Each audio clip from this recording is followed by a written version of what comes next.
It began with a village that barely appeared on most maps, a small cluster of stone houses and narrow roads, sitting quietly north of Bastogne, surrounded by frozen fields and low, rolling ground. Noville was not fortified. It was not large. It was not meant to be held. In December of 1944, it was simply a place you passed through on the way to somewhere else. And yet, for a few critical days in the opening hours of the Battle of the Bulge, Noville became a hinge upon which momentum turned. Winter had already claimed the land. Snow lay uneven across open fields, hardened by cold into a brittle crust that cracked underfoot. The sky pressed low and gray, heavy with clouds that swallowed sound and distorted distance. Roads were slick with ice, bordered by ditches hidden beneath drifts. The countryside felt empty, stripped of color and warmth, as if the war itself had drained the life from it before the fighting even arrived. The German Ardennes Offensive surged forward with speed and surprise, driving westward through terrain the Allies believed too quiet, too difficult, too unlikely to host a major attack. Armor rolled through forest roads at night. Infantry followed in long columns, boots crunching softly on frozen ground. Orders were clear and urgent. Push fast. Keep moving. Do not stop. Noville lay directly in that path. American forces reaching the village understood immediately how exposed it was. Open approaches, little natural cover, no prepared defenses. Holding Noville meant standing in the open against advancing armor. Leaving it meant allowing German forces to roll unimpeded toward Bastogne, tightening the noose before the town could be secured. And so, a decision was made that felt reckless, even as it felt necessary. Elements of an American armored unit moved into Noville and began preparing defenses almost from nothing. Foxholes were scraped out of frozen earth with bare hands and entrenching tools that barely bit into the ground. Tanks took up positions along roads and field edges, their crews knowing they could not maneuver easily once the fighting began. Infantry spread out through houses and along hedgerows, turning ordinary buildings into fragile strongpoints. They did not have time. They did not have numbers. They did not have certainty. What they had was resolve. When German forces approached, they came with confidence born of momentum. Tanks emerged from the gray distance, silhouettes dark against snow-covered fields. Infantry followed, moving cautiously but steadily, expecting to brush aside light resistance and continue west. Artillery fire soon followed, shells slamming into the village and sending shards of stone and wood into the air. Smoke drifted low across the ground, mixing with falling snow, until the village blurred into a haze of white and gray. The Battle of Noville was immediate and unforgiving. German armor advanced into fields where anti-tank weapons waited at close range. Tanks fired from hull-down positions, shells tearing through the houses already shaking from artillery impacts. Infantry fought from doorways and shallow trenches, retreating step by step when pressure became too great, then counterattacking when an opening appeared. The sound was constant. Engines, explosions, shouted orders, the sharp crack of rifle fire echoing across open ground.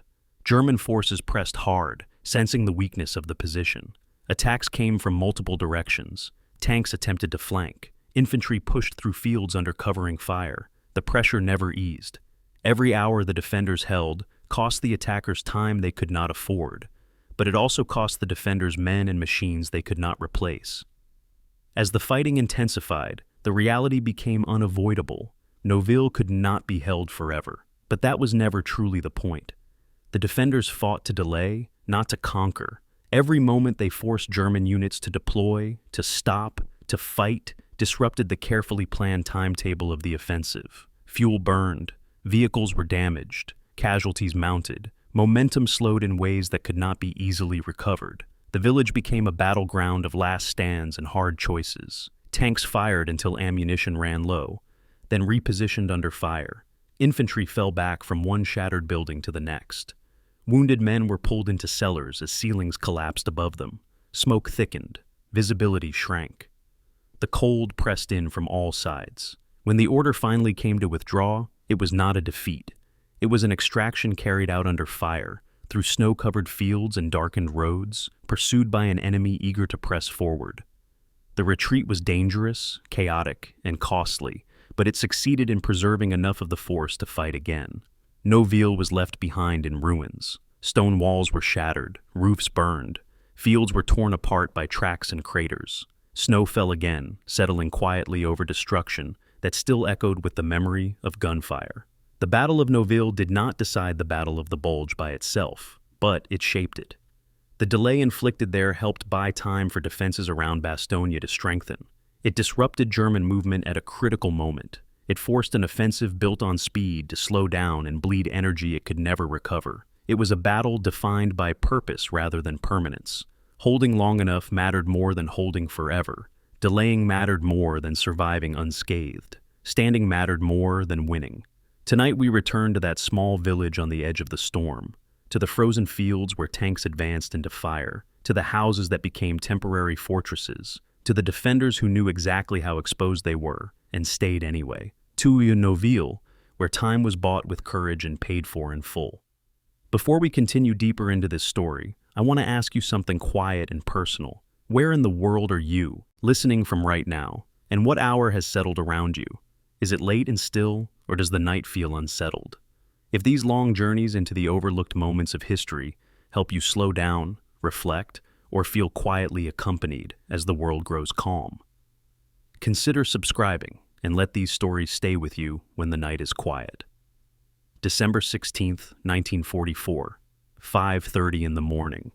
The forest explodes. Along an 85-mile stretch of the Ardennes, a region the Americans had dismissed as the Ghost Front, 1,600 German artillery pieces open fire simultaneously. The sound is beyond comprehension, a rolling thunder that shakes snow from pine branches 30 miles away. American soldiers, many of them green replacements who arrived just weeks ago, stumble from their foxholes into a nightmare of fire and steel. They had been told that this sector was quiet, a place to rest battered divisions and blood new ones. In the span of 30 seconds, that assumption dies along with the first wave of defenders. The Ghost Front earned its name through the months of inactivity, a sleepy sector where both sides seemed content to wait out the winter. The American High Command had placed their weakest divisions here, the exhausted and the inexperienced, believing the Ardennes' dense forests and steep ravines made it impassable for large-scale armored operations. They remembered the French had made the same calculation in 1940, and they remembered how catastrophically wrong the French had been, but they convinced themselves lightning could not strike twice in the same place. Intelligence reports had warned of German buildups across the border, of Tiger and Panther tanks moving under cover of darkness, of entire SS Panzer divisions disappearing from the Eastern Front. These warnings were dismissed, filed away, explained away by officers who could not imagine a Germany on the brink of collapse launching the largest offensive of the Western European campaign. In the pre-dawn darkness of December 16th, as shells began falling at a rate of 1 every 2 seconds, the price of that failure of imagination came due. What the Americans could not see through the fog and smoke was the sheer scale of what was coming. 200,000 German troops were pouring through breaches in the American lines. At the spearhead came 6 Panzer divisions, the SS Panzer divisions that Hitler had held in reserve, rebuilt with the Reich's last stores of fuel and ammunition, manned by a lethal combination of fanatical teenagers and hardened Eastern Front veterans. Behind them came 12 infantry divisions, tasked with widening the breach and securing supply routes. The objective was audacious to the point of madness: drive west and northwest through the Ardennes, cross the Meuse River, and capture the vital port of Antwerp, splitting the Allied armies in two and forcing the British and Americans to sue for a separate peace. Hitler himself had conceived the operation, overruling his general's objections, naming it Wacht am Rhein, Watch on the Rhine, a deliberately defensive-sounding title designed to disguise offensive preparations. The Führer promised his commanders they would be in Antwerp within a week, celebrating Germany's greatest victory since 1940. The weather was Hitler's co-conspirator. Dense fog blanketed the Ardennes, grounding the Allied air forces that had dominated European skies since D-Day. German meteorologists had predicted the fog with remarkable accuracy, giving Hitler the window he needed to move entire armies without aerial observation. Temperatures hovered around 20 degrees Fahrenheit, cold enough to freeze soldiers in their foxholes, but not cold enough to freeze the ground solid. The roads remained passable for armor. The German offensive hit hardest along 3 main axes, with 6th SS Panzer Army under Sepp Dietrich driving toward Liège in the north. 5th Panzer Army, Schimi under Hasso von Manteuffel, striking toward the Meuse in the center, and 7th Army providing flank protection in the south. Within hours, German spearheads had penetrated 5 miles into American lines. Within a day, they had captured entire battalions of stunned American soldiers who had never fired a shot in combat before breakfast on the 16th. December 17th, Hounsveld, Belgium, Kampfgruppe Piper, the armored spearhead of the 6th Panzer Army, rolls into a small Belgian town and makes a discovery that will fuel their advance for days. American supply depots, captured intact, thousands of gallons of gasoline, diesel fuel, jerry cans stacked in pyramids, ration boxes, ammunition pallets, an entire forward supply base surrendered without a fight as its defenders fled into the winter dawn. Lieutenant Colonel Joachim Piper, a veteran of the Eastern Front known for his ruthlessness and tactical brilliance, personally oversees the refueling of his Panther tanks and King Tigers. His column had been burning fuel at an alarming rate, racing west at speeds that devoured their limited reserves. This American gift extends his operational range by crucial miles. As his tanks refuel, Piper studies his maps and makes a fateful decision. Rather than consolidate and wait for infantry support, he will push forward through the night, gambling that speed and shock will carry him through before American forces can organize a coherent defense. The scale of the American disaster was becoming clear at headquarters far behind the lines. At Supreme Headquarters Allied Expeditionary Force in Versailles, staff officers initially dismissed the reports as local German counterattacks, the death throes of a beaten enemy. General Eisenhower's intelligence chief had predicted the Germans were incapable of offensive operations.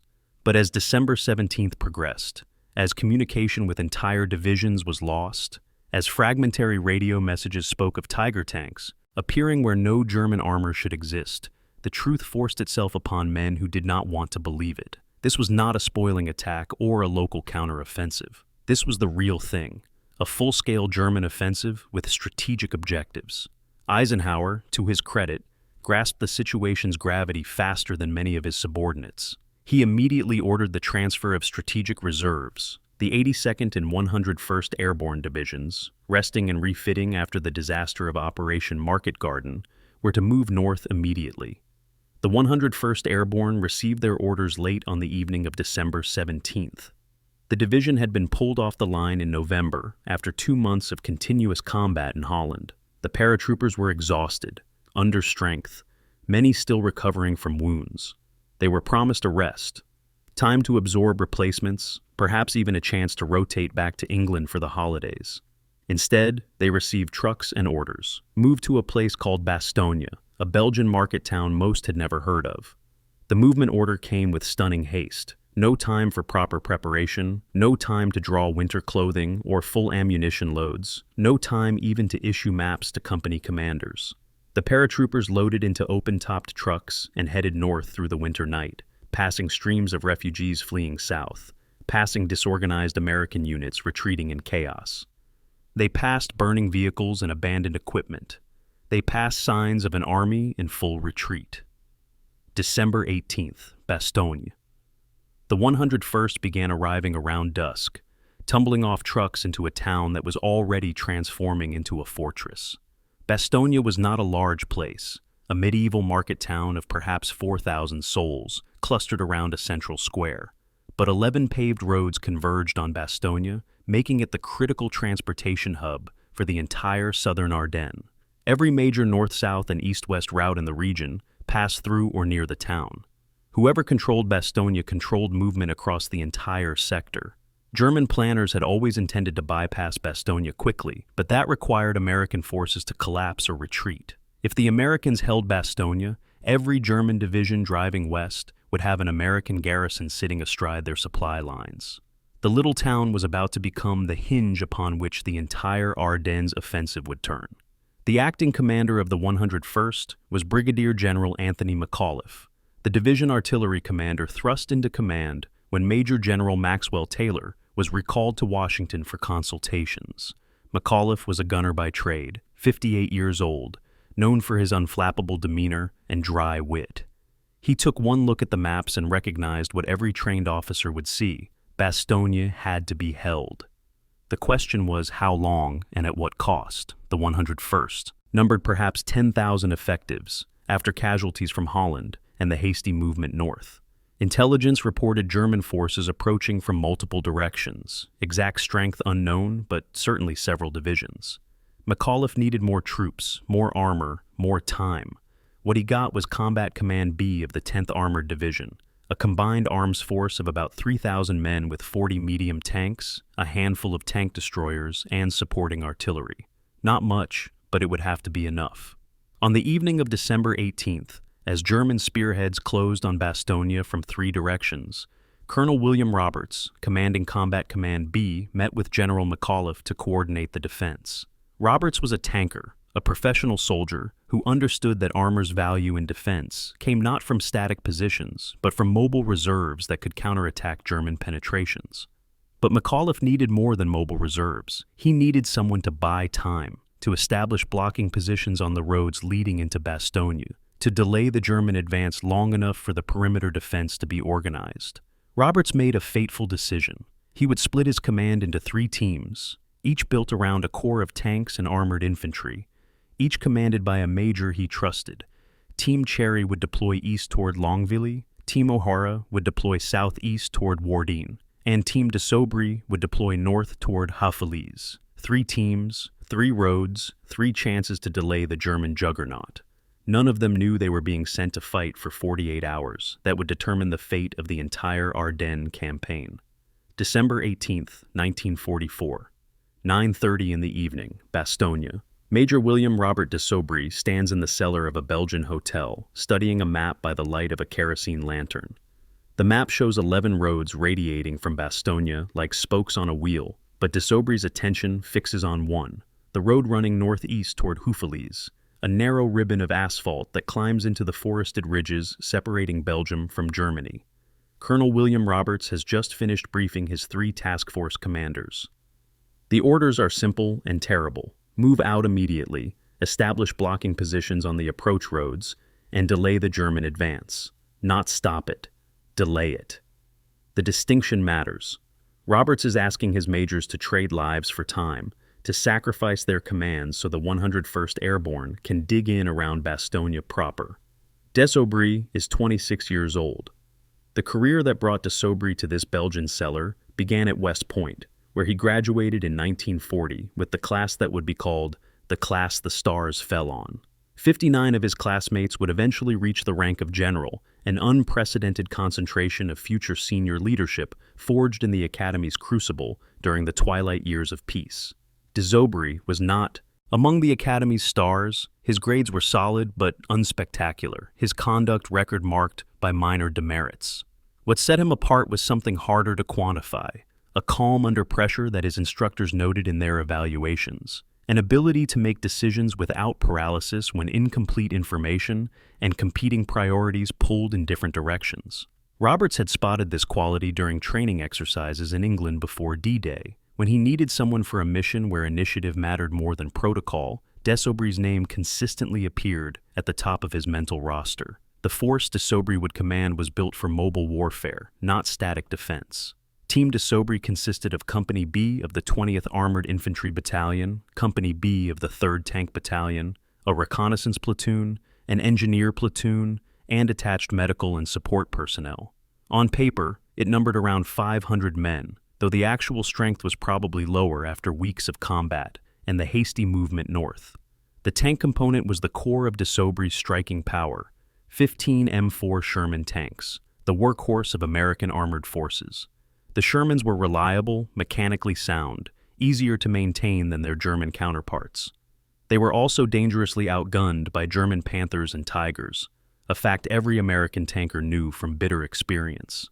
The Sherman's 75mm gun could penetrate a Panther's side armor at close range, but a frontal engagement was near suicidal. De Sobry also had 4 M18 Hellcat tank destroyers, lightly armored but mounting a powerful 76mm gun and capable of high speed. In theory, the Hellcats would ambush German armor and withdraw before return fire could find them. In practice, in the close terrain of the Ardennes, ambush positions tended to become death traps.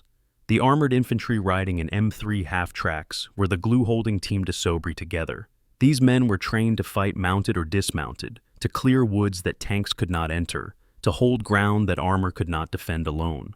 They carried the standard infantryman's load: M1 Garand rifles, Browning automatic rifles for squad firepower, bazookas for anti-tank work, mortars for indirect fire support.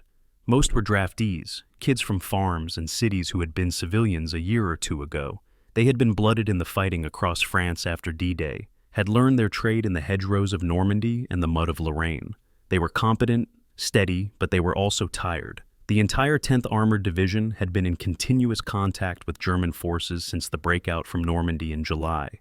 5 months of combat had winnowed the original cadre. Most of the men Désaubrais would lead into the darkness were replacements who had joined the unit in October or November, still learning names and faces and the informal protocols that keep small units functional under stress. At 10:15, Désaubrais received his specific orders from Colonel Roberts. "There's a German armored column coming down from the north," Roberts said, stabbing the map with his finger. "Move out on the Haufelies Road and delay them. I don't know their strength. I don't know exactly where they are, but they're coming, and we need you to slow them down."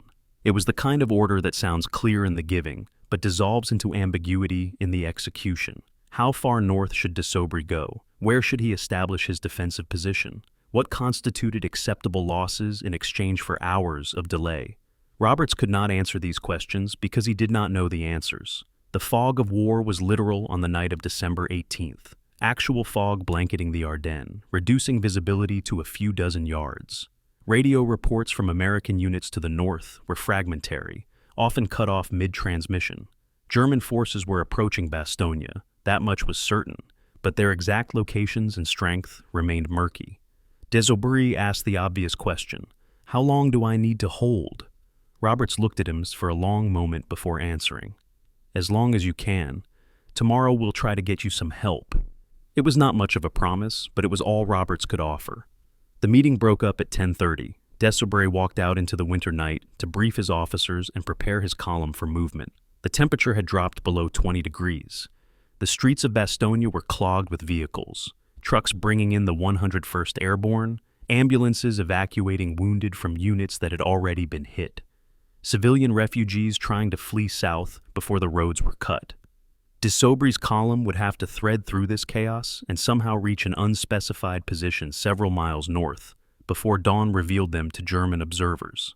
At 11:45, Team Désaubrais began rolling north out of Bastogne. The column moved slowly, tanks and half-tracks grinding through the narrow streets in low gear, exhaust fumes mixing with the fog. Désaubrais rode in a command half-track near the front of the column, close enough to make quick decisions, far enough back to see the whole formation. They passed the last buildings of Bastogne around midnight and entered open country. The road climbed gradually, cutting through fields and patches of forest. Without moonlight or starlight, the darkness was absolute. Tank commanders navigated by following the dim taillights of the vehicle ahead, a technique that worked until someone stopped suddenly or the column bunched up. Twice the column halted completely while engineers cleared roadblocks. Not German roadblocks, but obstacles thrown up by retreating American units earlier that day. Around 1 in the morning, Désaubrais' lead elements reached a crossroads marked on the map as Noville. The village was nothing impressive, perhaps 50 buildings clustered around the intersection of 2 roads, one running northeast toward Haufelies, the other northwest toward Borcy. A stone church dominated the village center, its spire barely visible against the overcast sky. The terrain around Noville was relatively open, gently rolling farmland that would offer good fields of fire for defensive weapons, but little cover from German artillery. More significantly, Noville sat on a slight elevation, perhaps 50 feet higher than the surrounding countryside. It was not much of a ridge, but in the flat expanse of Belgian farmland, it commanded the northern approaches to Bastogne. Anyone wanting to attack Bastogne from the north would have to pass through or around Noville. Désaubrais made his decision in the darkness, unable to see more than a few yards in any direction. This would be his ground. The deployment of Team Désaubrais in the pre-dawn hours of December 19th was an exercise in controlled chaos. Tanks moved into positions covering the main roads, their commanders trying to find hull-down positions they could not see, settling for best guesses about fields of fire they would not observe until daylight. Infantry squads dismounted from their half-tracks and began digging foxholes in ground that was half-frozen, a brutal task with entrenching tools. The engineers set about preparing demolition charges on the road bridges to the north, insurance against German armor breaking through the main position. Medical personnel established an aid station in the stone church, the only building with thick walls that might provide protection from shell fire. By 3 in the morning, something resembling a defensive perimeter existed, though no one who examined it in daylight would have called it impressive. De Zobry spent the remaining hours before dawn making a circuit of his positions, checking placement, talking to tank commanders and infantry squad leaders, projecting confidence he did not entirely feel. The professional part of his mind cataloged everything wrong with the position. Flanks were exposed, the perimeter was too large for the forces available, ammunition reserves were barely adequate for a sustained engagement, communications with Bastogne were iffy at best. But another part of his mind, the part that West Point had trained and 4 years of service had refined, recognized that perfect was the enemy of good enough. He had a blocking position astride the main northern approach to Bastogne. He had direct fire weapons covering the likely avenues of German advance. He had infantry to hold ground and armor to counterattack. It would have to do. At 4:30, de Zobry returned to his command post in a cellar on Noville's main street and allowed himself to doze for 30 minutes, knowing dawn would bring answers to questions he had been asking all night. The Germans were coming. The only question was when. December 19th, 1944, 5:30 in the morning, Noville.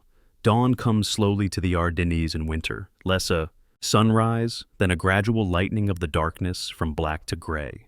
Lieutenant James Laprade, commanding a tank platoon on the northern edge of Noville, climbs out of his Sherman's turret and stares into the fog. Visibility is perhaps 200 yards, maybe less. The fog sits in the low ground like spilled milk, obscuring the roads and tree lines where German forces might approach. Laprade is 23 years old, a 90-day wonder who received his commission through officer candidate school after enlisting in 42. He commands 5 Sherman tanks, each mounting a 75mm gun, each carrying a crew of 5 men who have learned to function as a single organism. In the growing light, Laprade can finally see the ground his tanks occupy. It is not encouraging. His position offers clear fields of fire to the north and northeast, which is good. But the ridge Noville sits on is barely noticeable, offering almost no cover for his 33-ton Shermans, which is decidedly not good. If German armor appears on the road from Houffalize, the engagement will be decided by who shoots first and who shoots straight. The village itself looks like 10,000 other villages scattered across Belgium and northern France. Stone houses with slate roofs, narrow streets paved with cobblestones, a central square anchored by the church. Most of the civilian population fled during the night, warned by the sound of armor moving through their village in darkness. A few elderly residents remain, too stubborn or too tired to run.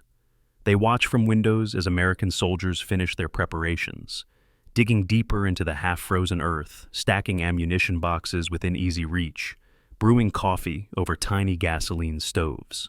The ritual of coffee before battle is almost religious in the American Army, a moment of normalcy before the insanity begins, a shared comfort that links men who know they may not survive to see another cup. At 7 o'clock, German reconnaissance makes first contact. A pair of armored cars appears on the Houffalize road, moving slowly through the fog, turrets traversing as their crews search for targets. They are perhaps 1,000 yards out when Laprade's forward observer spots them. The word passes down the line. Armor, North Road, 1,000 yards. Laprade traverses his turret, bringing his gun to bear. At 1,000 yards, through fog, against moving targets, a first-round hit would be pure luck. He waits, watching through his periscope as the German vehicles advance. 800 yards, 700. The German armored cars halt at 600 yards, turrets swinging toward the American positions. Someone on the German side has spotted the Shermans. For perhaps 30 seconds, both sides stare at each other through the fog, neither willing to fire first and reveal positions. Then the German vehicles reverse rapidly, disappearing back into the mist. The reconnaissance probe tells both sides critical information. The Germans now know Noville is defended by armor, not just infantry. The Americans know German forces are close, probably a large formation if they bothered sending armored cars to scout the approach. Laprade reports the contact to Major de Zobry, who immediately orders all units to stand to, Everyone at their positions, weapons loaded, eyes on assigned sectors of fire. The waiting begins. It is the hardest part of combat. The minutes or hours when you know contact is coming, but not when. The tension that winds tighter and tighter until men start flinching at every sound. Some of the younger soldiers vomit from sheer nervousness. Veterans light cigarettes with shaking hands and make bitter jokes about their chances. At 8:15, the German main body appears. It comes out of the fog like a mirage solidifying into terrible reality. A column of tanks and infantry moving down the Houffalize road, not cautiously now, but with the confidence of a force that believes the road ahead is open. The lead vehicle is a Panzer Mark IV, a medium tank mounting a long-barreled 75mm gun, proven and reliable, the workhorse of German armored divisions. Behind it come more panzers, perhaps a dozen visible through the fog, with more sounds of tracked vehicles suggesting a much larger force. Between the tanks, German infantry in field gray march in files along the roadside, experienced soldiers moving with the practiced efficiency of veterans. This is not a probing attack or a reconnaissance in force. This is a road march, an armored column that expects to drive straight through to Bastogne without serious opposition. Laprade does not wait for orders. At 800 yards, he fires. The 75mm gun recoils, the breech slams backward, the spent shell casing clangs onto the turret floor. The armor-piercing round crosses 800 yards in less than a second and strikes the lead panzer on the glacis plate, the sloped frontal armor. The German tank shudders but does not stop. The round has glanced off, deflected by the angle. Laprade's loader slams another round home. The gunner adjusts, aiming lower, going for the drive sprocket. The second shot hits true. The panzer lurches, throws a track, slews sideways across the road. It does not explode. Hollywood has taught civilians that tanks always explode when hit, but the reality is different. Most hits disable rather than destroy. But a disabled tank blocking the road is almost as valuable as a destroyed one. The German column bunches up behind the crippled Panzer, vehicles slowing, commanders uncertain whether to advance or withdraw. Captain Omar Bellet, commanding Company B of the 3rd Tank Battalion, sees the German confusion and seizes the moment. All units, rapid fire, center mass. The radio crackles as his order goes out. 9 Sherman tanks open fire simultaneously, a rippling crash of gunfire that tears through the morning fog. At ranges between 500 and 800 yards, against targets bunched on a single road, the American gunners cannot miss. 3 more German tanks take hits in the first minute of firing. One explodes, ammunition cooking off in a gout of flame that illuminates the fog like a torch. The others throw tracks or suffer catastrophic mechanical failures, their crews bailing out and running for the ditches. German infantry scatter, diving into roadside drainage ditches and trying to find cover in terrain that offers none. Some return fire with small arms, a futile gesture, rifle bullets bouncing harmlessly off 30 tons of armor. The German column commander, whoever he is, makes a fatal decision. Rather than withdraw under cover of smoke and regroup, he orders his remaining tanks forward, trying to close the range where German gunnery superiority matters. It might have worked against green troops or a weak defensive position.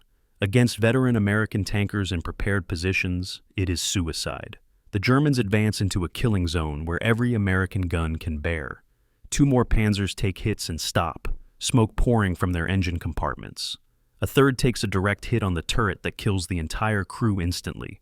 The massive 75mm shell punching through armor and turning the interior into a pressure cooker of exploding ammunition and fuel. By 8:45, the German attack has collapsed. 6 tanks burning or disabled on the road, perhaps 200 infantry casualties scattered across the approach fields, the survivors retreating in disorder back into the fog.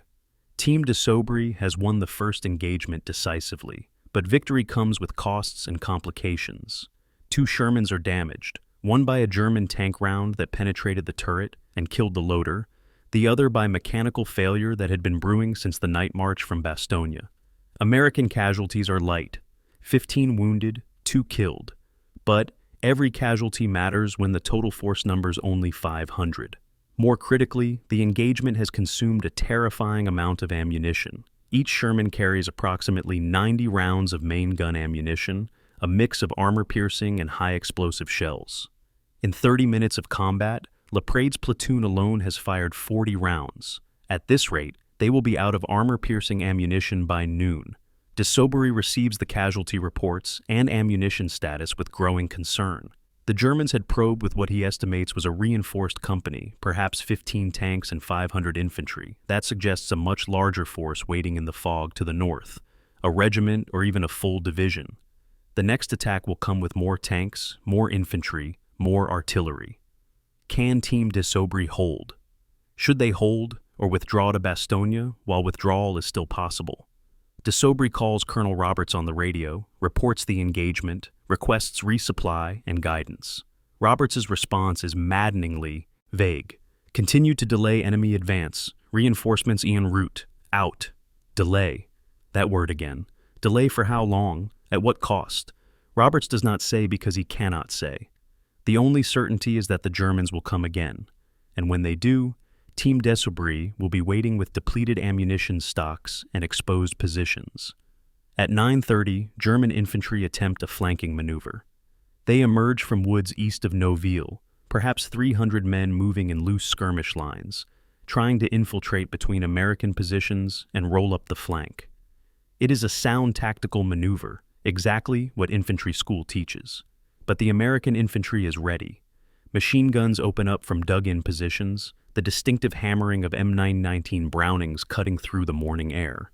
Mortars drop rounds into the tree line, flushing German soldiers into the open where rifle fire can reach them. The German attack falters, the survivors pulling back into the woods, leaving their dead and wounded scattered across the frozen fields. Another small victory for Team de Saubery, another expenditure of ammunition they cannot afford. Another hour bought for the 101st Airborne to dig deeper into Bastogne's defenses. December 19th, 1944. 10 o'clock in the morning. 2nd Panzer Division headquarters, 3 miles north of Noville. Colonel Meinrad von Lauchert spreads a map across the hood of his command vehicle and studies the situation with growing frustration. Von Lauchert is a professional soldier, 41 years old, a veteran of the Polish campaign, France, and 3 years on the Russian front. He commands one of the Wehrmacht's premier armored divisions. 2nd Panzer Division, rebuilt after catastrophic losses in Normandy, re-equipped with the latest tanks and assault guns, given priority for fuel and ammunition. His division is supposed to be racing west toward the Meuse River, part of the great offensive that will split the Allied armies and force a negotiated peace. Instead, his lead elements are stalled at an insignificant Belgian village, trading shots with American tanks that should not even be there. The operational plan for Wacht am Rhein assumed American forces would collapse or retreat when hit by overwhelming force. Intelligence briefings had painted a picture of demoralized troops, green divisions, commanders paralyzed by the speed and shock of the German assault. For the first 24 hours, this assessment seemed accurate. 6th S Panzer Army under Sepp Dietrich had punched deep into American lines in the north. 7th Army had secured the southern flank. Von Manteuffel's 5th Panzer Army, of which 2nd Panzer Division was a key component, had achieved the deepest penetration, 20 miles in some sectors, capturing thousands of prisoners, overrunning supply depots, driving toward objectives with a speed that recalled the heady days of 1940. But now, on the morning of December 19th, the offensive was encountering friction. Not everywhere, not in catastrophic measure, but in enough places to disrupt the carefully calculated timetables that German success depended upon. The friction had a name and a location: Bastogne. Von Lauchert's intelligence officers had identified the town as a critical road junction days before the offensive began. 11 paved roads converged on Bastogne, more than any other point in the southern Ardennes. Control those roads, and you control movement across the entire sector. The original plan called for 2nd Panzer Division to bypass Bastogne to the north, leaving the town's capture to follow-on infantry divisions. But the plan assumed American forces would abandon Bastogne or that German forces would already be west of the town before the Americans could organize a defense. Neither assumption was proving correct. Reports indicated American airborne troops were digging in around Bastogne, and now, at Noville, 4 miles north of Bastogne proper, American armor had established a blocking position directly astride 2nd Panzer Division's axis of advance. Von Lauchert receives a radio call from General Heinrich von Luttwitz, commander of 47th Panzer Corps, 2nd Panzer Division's parent headquarters. The conversation is tense, punctuated by bursts of static from atmospheric interference. "What is the delay at Noville?" von Lüttwitz demands. Von Lauchert explains. "American armor in prepared positions, visibility poor, casualties mounting in frontal attacks." He proposes bypassing Noville entirely, swinging west through Borcy and continuing the drive toward the Meuse. It is the tactically sound decision. Armor is meant for exploitation, not siege warfare. But von Lüttwitz rejects the proposal immediately. Bastogne must be taken quickly. We cannot leave American forces controlling the road network behind our advance. Clear Noville immediately. That is an order. The order reflects Hitler's interference in operational planning. The Führer had personally designed Wacht am Rhein, overruling his general's objections at multiple points. Hitler insisted on attacking through the Ardennes, despite the terrain's unsuitability for rapid armored exploitation. He insisted on Antwerp as the objective despite the distances involved and limited fuel reserves. Most critically, he forbade any flexibility in execution. Commanders were to stick to assigned routes and objectives regardless of changing circumstances. This inflexibility was anathema to German military doctrine, which since the days of von Moltke had emphasized Auftragstaktik, mission-type orders that gave subordinate commanders wide latitude to respond to battlefield conditions. But Hitler no longer trusted his generals after the July 20th assassination attempt. Every major decision now required his approval, and approval was granted only for plans that conformed to his vision of how the offensive should unfold. Von Lauchert is trapped between operational reality and strategic fantasy. Reality says bypass Noville, maintain momentum, let infantry deal with the American blocking position. Fantasy says reduce every American strong point immediately, secure the ground you have taken, maintain tight control over the battlefield. Fantasy, backed by Hitler's authority and von Lüttwitz's direct orders, wins. At 11:30, von Lauchert issues orders to his regimental commanders. Prepare a coordinated assault on Noville for early afternoon. The attack will involve elements from Panzer Regiment 3rd, Panzer Grenadier Regiment 2nd, and supporting artillery from Panzer Artillery Regiment 74. Approximately 2,000 men, 35 tanks and assault guns, and a battalion of artillery will be committed to reducing a position held by perhaps 500 Americans with 15 tanks. The scale of forces committed to Noville reveals the German offensive's fundamental problem: time. The operational schedule for Wacht am Rhein called for 2nd Panzer Division to reach the Meuse River by December 19th. It is now 10 o'clock on December 19th, and the division's lead elements are still east of Bastogne, engaged with American forces that were supposed to have collapsed or retreated. Every hour spent reducing Noville is an hour that allows American reinforcements to reach Bastogne, allows American commanders to organize defenses, allows the weather to clear, and Allied air power to enter the battle. German planners had calculated they needed 4 days of bad weather to reach the Meuse before Allied tactical air could intervene. They were now burning precious time on secondary objectives, while the primary objective, the Meuse bridges, remained 60 miles distant. The fuel situation compounds the time problem. Operation Wacht am Rhein was predicated on capturing American fuel dumps to sustain the advance. German strategic reserves of fuel were barely adequate to reach the Meuse if everything went perfectly, if no fuel was wasted on detours or prolonged fighting, if captured American stocks supplemented German logistics. But things were not going perfectly. Kampfgruppe Piper had captured fuel at Hansfeld, true, but other spearheads had not been so fortunate. 2nd Panzer Division's fuel trucks were still east of the initial penetration zones, struggling forward through roads clogged with follow-on infantry divisions and supply columns.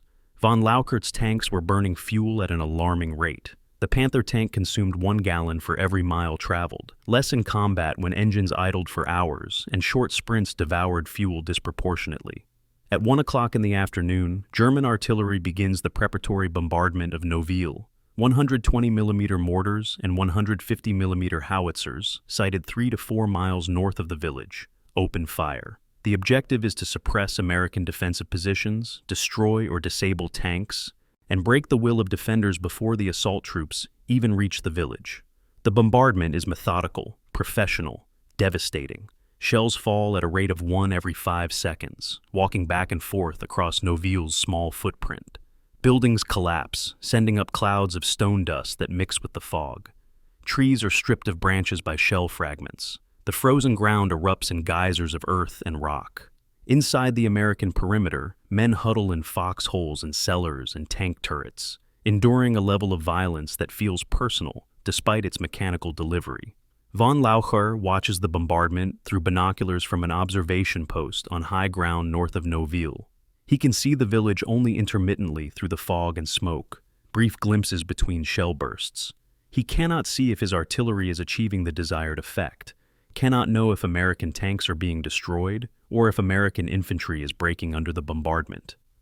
This uncertainty is warfare's defining characteristic. You make plans based on incomplete information, issue orders based on assumptions, commit forces to actions whose outcomes remain unknown until the moment of contact. Von Lauchert is gambling that overwhelming firepower followed by a coordinated assault will crack the American defense. But he is also aware that he is spending time and ammunition and men on a secondary objective. Somewhere west of Noville, beyond the fog and the shell bursts, lies the Meuse River and the slim possibility of German victory. Every minute spent at Noville is a minute farther from that objective. At 2:30, the bombardment shifts from Noville itself to the ground south of the village. This is the textbook procedure. Suppress the defensive position with preparatory fires, then shift the artillery to create a curtain of fire that prevents reinforcements from reaching the defenders and prevents the defenders from withdrawing. The assault troops go in under the cover of this rolling barrage, timing their advance to reach the objective just as the artillery lifts. It requires precise coordination, excellent communications, and experienced soldiers who can execute complex maneuvers under fire. 2nd Panzer Division possesses all these qualities. What the Germans do not know, what they cannot know until the assault is well underway, is whether the Americans defending Noville possess the same qualities and the will to use them against overwhelming odds. The afternoon of December 19th will answer that question for both sides, and the answer will be written in fire and blood. December 19th, 1944, 3:30 in the afternoon. Noville. Sergeant Vern Schmidt crouches inside his Sherman tank and feels the world trying to kill him. Each artillery shell that lands near his position sends a shockwave through the tank's hull, a metallic boom that resonates in the chest cavity, that rattles teeth and makes ears ring. Schmidt is 32 years old, a dairy farmer from Wisconsin who was drafted in '42 and discovered he had a talent for keeping tanks running and leading men under fire. He commands a tank named Bad News, a Sherman that has survived since Normandy through a combination of mechanical reliability, good gunnery, and dumb luck. The luck feels like it is running out. The German artillery barrage has been going on for 90 minutes, an eternity measured in 5-second increments between impacts. Schmidt's crew, driver, gunner, loader, and bow gunner, sit at their stations in near total silence. There is nothing to say. Words cannot change the fact that the next shell might land directly on their turret, might penetrate the thin top armor, might fill the interior with white-hot fragments that kill everyone instantly, or, worse, leave them trapped inside burning wreckage. They have seen it happen to other tanks, watched crews die inside steel coffins. The professional part of Schmidt's mind calculates ammunition expenditure from the German barrage, at least 1,500 rounds so far, probably more, suggesting multiple artillery battalions dedicated to suppressing Noville. The human part of his mind just wants it to stop. At 3:45, the barrage lifts abruptly. The silence is shocking, almost painful after 90 minutes of continuous explosions. Schmidt's ears ring so badly he can barely hear his own voice. "All crew, stand to, they're coming." He does not need to explain who they are or what coming means. Everyone in the tank knows that artillery preparation precedes assault. Schmidt traverses his turret, searching through his periscope for targets. The fog has been thickened by smoke from burning buildings and the dust of pulverized stone. Visibility is down to perhaps 150 yards, maybe 200 in spots, where the wind clears the smoke momentarily. Then he sees them, German infantry emerging from the fog line, advancing in skirmish lines, hundreds of men moving with the steady professionalism of experienced soldiers. Behind the infantry come the tanks, Panthers and Panzer IVs, perhaps 20 visible through the smoke, More sounds of engines and tracks suggesting additional armor. The Panthers are the danger, 50-ton monsters mounting high-velocity 75mm guns that can kill a Sherman at ranges where the Sherman cannot penetrate Panther frontal armor. Schmidt knows his only chances are side shots or hits on the turret ring or, if he is very lucky and very skilled, a shot that takes off a track and immobilizes the target. Gunner, Panther, 11 o'clock, 600 yards. His gunner, a 20-year-old from Ohio named Harper, traverses smoothly, centers the crosshairs, waits for Schmidt's fire command.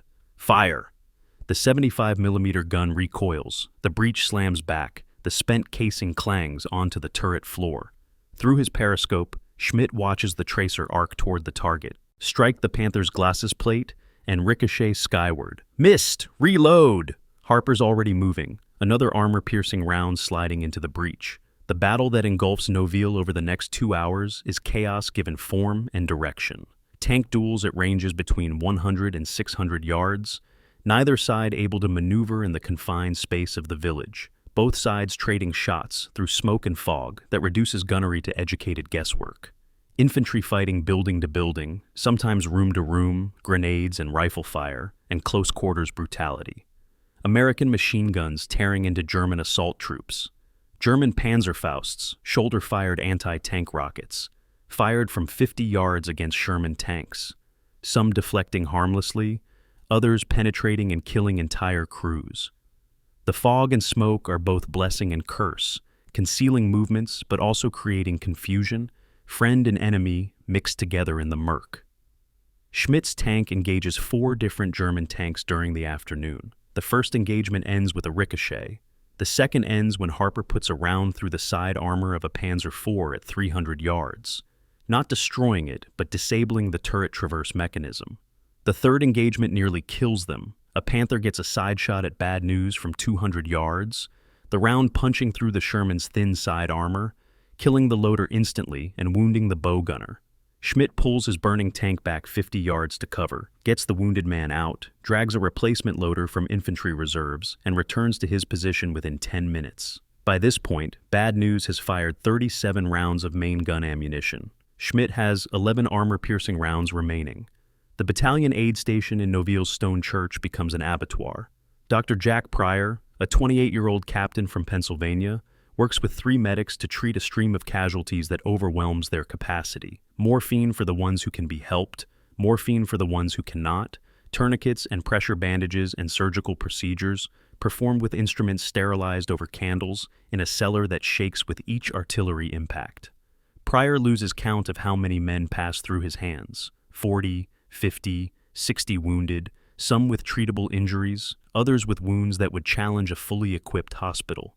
He works by candlelight and habit, his hands moving through procedures memorized in medical school, his mind compartmentalizing the screaming and the blood and the dead who must be moved outside to make room for the living who still have a chance. At 5:30, the German assault falters. Exact casualty figures are impossible to determine in the fog and smoke, but the evidence of German losses litters the approaches to Noville.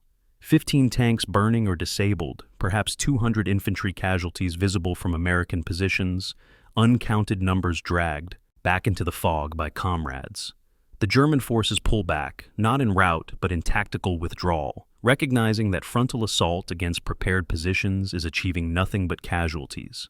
For Team de Sobry, it is victory by the narrowest possible margin. They have held their ground. They have stopped a German assault by forces 3 or 4 times their strength, but they have paid the price. Major de Sobry conducts a hasty assessment as darkness falls. 32 men killed since dawn, 75 wounded, 40 of them seriously enough to require evacuation, but unable to be evacuated because the road to Bastogne is under German observation and fire. 11 tanks reduced to 9, 1 destroyed by a Panther at point-blank range, another disabled by mechanical failure and unable to be recovered under fire.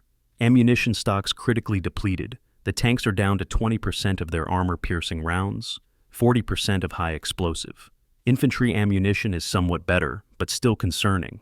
Mortar shells nearly exhausted. Machine gun ammunition adequate for perhaps 1 more day of heavy combat. The wounded present the cruelest dilemma. They cannot stay in Noville The aid station is overwhelmed, medical supplies are running low, men with serious wounds need surgical facilities that do not exist in a stone church under artillery fire, but they cannot be evacuated either. The road to Bastogne runs across open ground for a mile south of Noville, clearly visible to German observers who have demonstrated their willingness to fire on anything that moves. Ambulances attempting evacuation would be death traps. The wounded must stay, must endure without adequate care, must hope that relief or withdrawal comes before infection and shock claim lives that battlefield trauma did not. As night falls on December 19th, de Sobry faces his decision point. His orders were to delay the German advance, and he has done that, bought 12 hours for the 101st Airborne to strengthen Bastogne's defenses.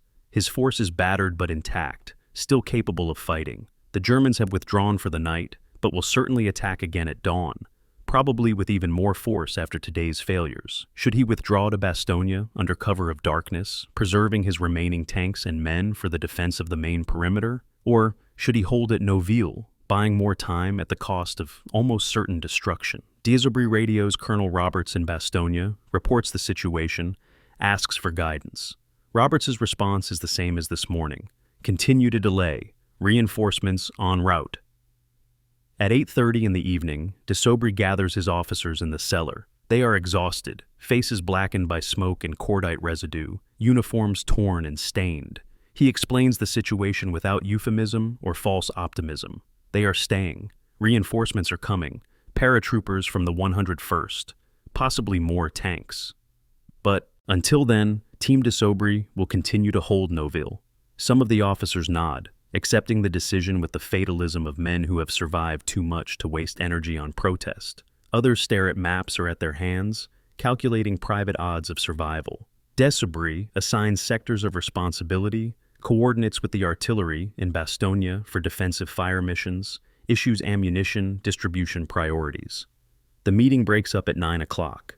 The officers return to their positions to pass the word to their men. We stay. We hold. Help is coming. The night is not quiet.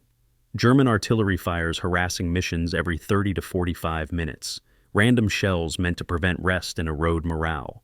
Small German patrols probe the perimeter, testing for weak points, identifying positions for tomorrow's assault. American sentries fire at sounds and shadows, burning ammunition they cannot afford to waste, but cannot afford to conserve if it means missing a German infiltration. In the aid station, Dr. Pryor works through the night, moving from patient to patient, doing what he can with what he has. In the tank positions, crews perform maintenance by moonlight, replacing damaged optics, redistributing ammunition between tanks, tightening loose track blocks. In the infantry foxholes, men huddle in pairs for warmth, trying to grab 15-minute snatches of sleep while their partners keep watch. December 19th ends, December 20th begins, and Noville waits for dawn. December 19th, 1944. 7 o'clock in the evening, Noville. Major William de Sobry descends into the cellar he has been using as a command post and allows himself to feel the weight of the day. Above ground, his soldiers are preparing for a night that offers no real rest, checking weapons, tending wounds, eating cold rations because fires would draw German artillery. Below ground, in candlelight that makes shadows dance across stone walls, de Sobry spreads out a map and forces himself to think past exhaustion and shock, and the memory of 32 men killed in 12 hours. He is responsible for approximately 450 effectives now, the survivors of Team de Sobry's original 500. Each one of those men trusts him to make decisions that might keep them alive or might get them killed. Leadership, he reflects, is the art of making irrevocable choices with incomplete information while projecting confidence you do not feel. The tactical situation is clear enough in its essentials. German forces have withdrawn after failing to overrun Noville in the afternoon assault, but they have not withdrawn far. Listening posts report engine sounds and vehicle movement less than a mile to the north and east. The Germans are consolidating, bringing up reserves, preparing for tomorrow's attack. That attack will almost certainly be stronger than today's. The Germans now know the strength and disposition of American forces at Noville. They will adjust their tactics accordingly, perhaps bypassing the village entirely if they conclude a frontal assault costs more than the objective is worth. Or perhaps they will commit overwhelming force, crush Noville quickly, and continue toward Bastogne. De Zobry cannot know which course the Germans will choose. He can only prepare for both and trust his soldiers to execute when the moment comes. The human situation is less clear and more troubling. Combat takes a toll that cannot be measured purely in casualties. The survivors of today's fighting are physically exhausted. Most have been awake for 36 hours, with only brief snatches of rest, have burned calories faster than K-rations can replace them, have expended adrenaline reserves that leave them shaky and nauseated in the brief periods when fear recedes. More troubling is the psychological state of men who have survived an artillery barrage that felt personal, that seemed designed specifically to break them. Some are fine, steady, professional, ready to continue. Others show signs of combat exhaustion, the 1,000-yard stare, the trembling hands, the inability to focus on simple questions. A few are openly questioning whether holding Noville is worth the cost, whether they should withdraw while withdrawal is still possible. De Zobry cannot afford to let doubt spread. He moves among the positions after dark, speaking with tank commanders and squad leaders, projecting calm confidence he works hard to maintain. "Help is on the way," he tells them. "The 101st is sending reinforcements. We just need to hold through tomorrow." He does not know if this is true. Roberts promised reinforcements but gave no specifics about when they would arrive or in what strength. But soldiers need something to believe in beyond duty and fear. The promise of relief, even uncertain relief, gives them a psychological anchor. It transforms fight until you die into fight until help arrives. A subtle shift that makes enormous psychological difference. At 8:30, the promised reinforcements arrive. Lieutenant Colonel James Leprade, commanding 1st Battalion, 506th Parachute Infantry Regiment, walks into de Zobry's command post with approximately 600 paratroopers. Leprade is 30 years old, a career officer who jumped into Normandy on D-Day in Holland during Market Garden. He is senior in rank to de Zobry. A lieutenant colonel outranks a major, but he immediately defers to de Zobry's tactical control. "You've been here. You know the ground," Leprade says simply. "Tell me where you need us." It is a moment of grace that reveals character on both sides. Leprade setting aside ego to recognize ground truth. De Zobry accepting the help without territorial defensiveness. The arrival of 600 fresh troops transforms Noville's defense from desperate to merely dangerous. De Zobry and Leprade spend 90 minutes integrating the paratroopers into the defensive perimeter, placing them in gaps where this afternoon's casualties have thinned American lines. The paratroopers bring additional firepower, bazookas, machine guns, mortars, but no additional ammunition for de Zobry's tanks. They also bring no winter clothing. The 101st Airborne was rushed north so quickly that many paratroopers are still wearing the light uniforms issued for garrison duty. Temperatures are dropping toward 20 degrees Fahrenheit. Frostbite will be a factor before dawn. The reinforcements do not solve all of Noville's problems, but they buy psychological space. The tank crews, who had been calculating how long 9 tanks could hold against another German assault, now have infantry support that can protect their flanks and counter German Panzerfaust teams. The infantry, who had been spread dangerously thin around an 800-yard perimeter, now have reserves that can respond to German penetrations. Most importantly, the men have visible proof that they have not been abandoned, that higher command remembers they exist and is trying to help. Morale improves measurably. Men who were questioning whether to hold suddenly find reasons to continue. Around 10 o'clock, de Zobry and Leprade conduct a final inspection of positions. They move through the perimeter in darkness, checking fields of fire, ensuring communication between positions, coordinating with artillery in Bastogne for defensive fire missions. The village is a wreck. Buildings collapsed or burning, streets cratered by shells, the church steeple damaged but still standing as a navigation landmark.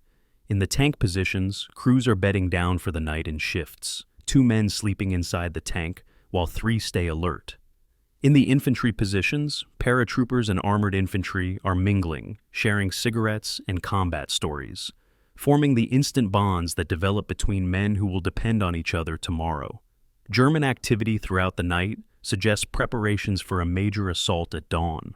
The sounds of tracked vehicles carry clearly in the cold air, tanks moving into position, supply vehicles bringing ammunition forward, infantry forming up in assembly areas. American listening posts report the noise to command, who relay it to the artillery in Bastogne. At intervals, American artillery fires harassment missions into areas where German units are believed to be concentrating. The effect is minimal, but psychologically important. It reminds the Germans that the Americans can reach out and hurt them, that Noville is not isolated despite being 4 miles ahead of friendly lines. Desobray allows himself 3 hours of sleep between midnight and 3 in the morning, not because he needs only 3 hours, but because 3 hours is all the situation permits. Laprade takes the opposite shift, staying awake while Desobray rests, ensuring someone senior is always monitoring the tactical situation. They coordinate this without discussion, a mutual understanding born from shared experience of how small unit leadership works. At 3, Desobray wakes, not from any alarm but from internal clock and anxiety, and resumes command. Laprade nods and finds a corner of the cellar to sleep. Outside, the night is beginning its slow transition to dawn. Temperature has dropped to 15 degrees. Ice forms on tank barrels and in the beards of soldiers who have not shaved in days. At 4:30, stand to.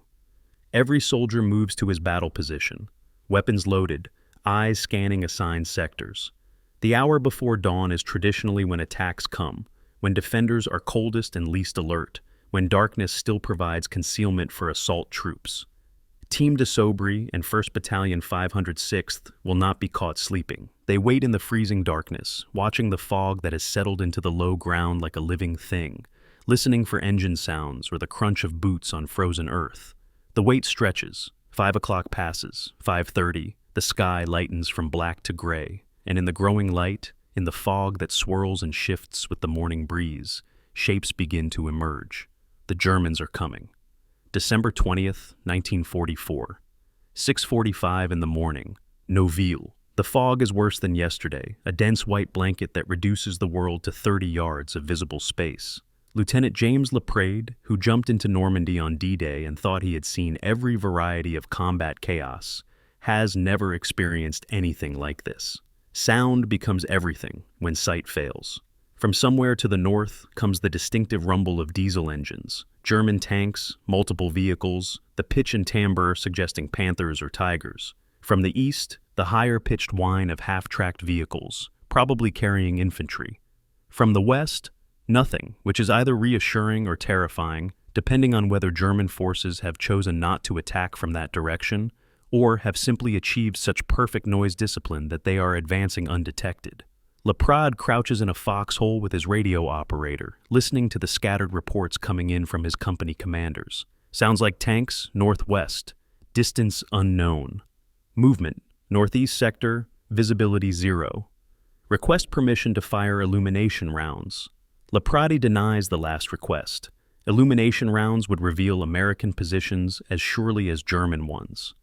The fog plays tricks on perception and judgment. A sound that seems to come from 200 yards away might be from 400. The fog dampens some sounds while amplifying others in unpredictable ways. Tank commanders sit in their turrets, periscopes useless, relying entirely on sound to gauge when targets might appear in the narrow visible zone around their positions.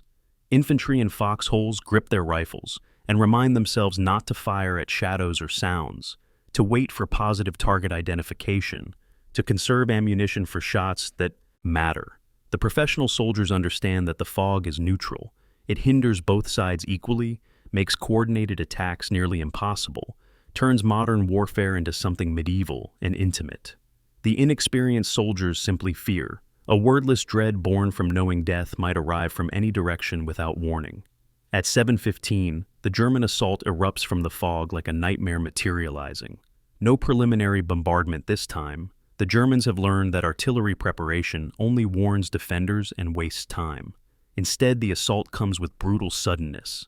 Tanks and infantry appearing at ranges measured in dozens of yards, so close that armor piercing becomes irrelevant because any hit will penetrate, so close that infantry firefights become personal and desperate.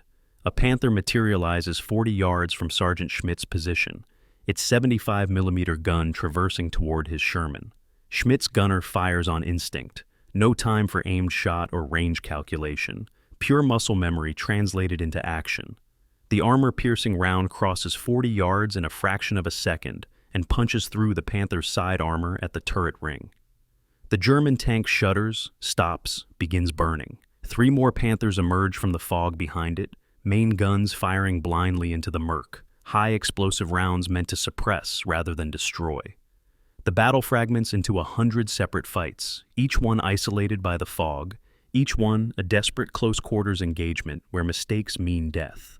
Lieutenant Heiduch's tank destroyer crew engages 3 German tanks in 90 seconds, destroying 2 and damaging the third at ranges between 30 and 60 yards. A platoon of paratroopers fights off German infantry in hand-to-hand combat after their position is overrun, using rifle butts and trench knives when ammunition runs out. American machine gunners fire blindly into the fog at sound contacts, burning through ammunition at unsustainable rates, but unable to stop firing for fear of German infantry infiltrating through dead zones. The German assault is massive, coordinated in planning, but chaotic in execution. Dozens of separate attacks hitting the Noville perimeter from 3 directions simultaneously. Lieutenant Colonel Leprade leads a counterattack that saves the eastern perimeter from collapse. German infantry, perhaps 200 men, have broken through between 2 American positions, exploiting a gap created when an artillery shell killed an entire squad. The Germans are in Noville's streets, moving toward the command post and aid station, threatening to split the American defense in 2.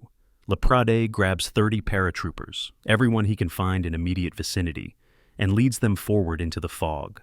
No time for coordination or fire support, just instinct and aggression and the calculation that immediate counterattack is better than organized defense of bad positions. The paratroopers hit, the German penetration from the flank, firing as they run, throwing grenades into buildings where German soldiers have taken cover. The fight is savage and brief. 11 Americans go down in the first minute. Perhaps 40 Germans die in the next 3 minutes. The survivors on both sides pull back to catch breath and reload and try to process what just happened. The fog begins lifting at 8:30, not dramatically but gradually, visibility extending from 30 yards to 50 to 100. For the German commanders, this is disaster. The fog had concealed their assault forces, had allowed them to close within devastating range of American positions. But now, with the fog dissipating and their tanks and infantry scattered across open ground in front of Noville, they are exposed to every American gun that can bear.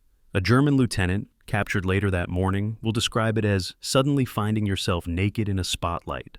American tank destroyers, which had been firing at sound contacts through the fog, now acquire visual targets and begin systematic destruction of German armor. 5 German tanks die in 15 minutes, caught in the open with nowhere to maneuver. German infantry, equally exposed, begin pulling back toward tree lines and dead ground, leaving their wounded and many of their weapons scattered across the frozen fields. By 9 o'clock, the German assault has been repulsed, but the cost of victory is mounting beyond sustainable levels. Team Desaubry and 1st Battalion 506th have suffered 45 additional casualties in 2 hours of combat. Some are killed outright, quick deaths from tank rounds or rifle fire.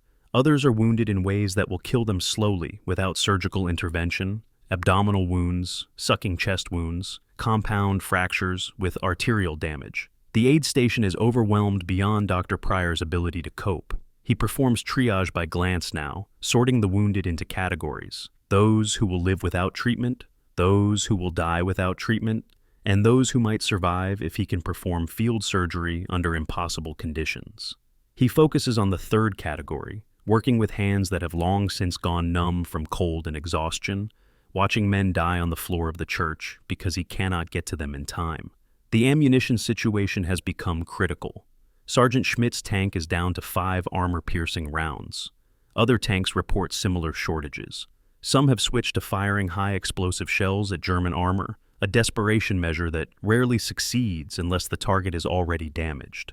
The infantry ammunition situation is somewhat better, but declining. Machine gun belts are being hoarded for emergencies. Rifle ammunition is being redistributed from the dead to the living.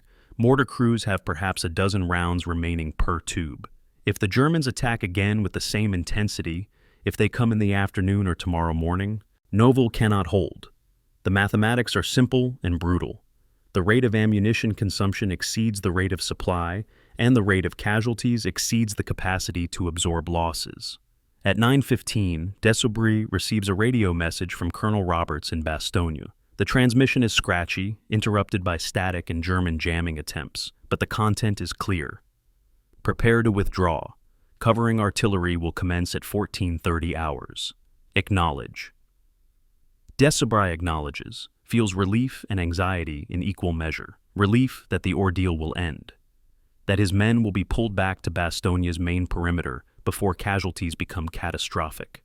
Anxiety about the withdrawal itself, about moving exposed forces across 4 miles of open ground under German observation, about evacuating wounded who cannot walk, and tanks that are nearly out of fuel. Withdrawal under fire is the most difficult military operation, requiring discipline and coordination that exhausted, depleted units struggle to maintain. Laprade takes the news with his characteristic calm.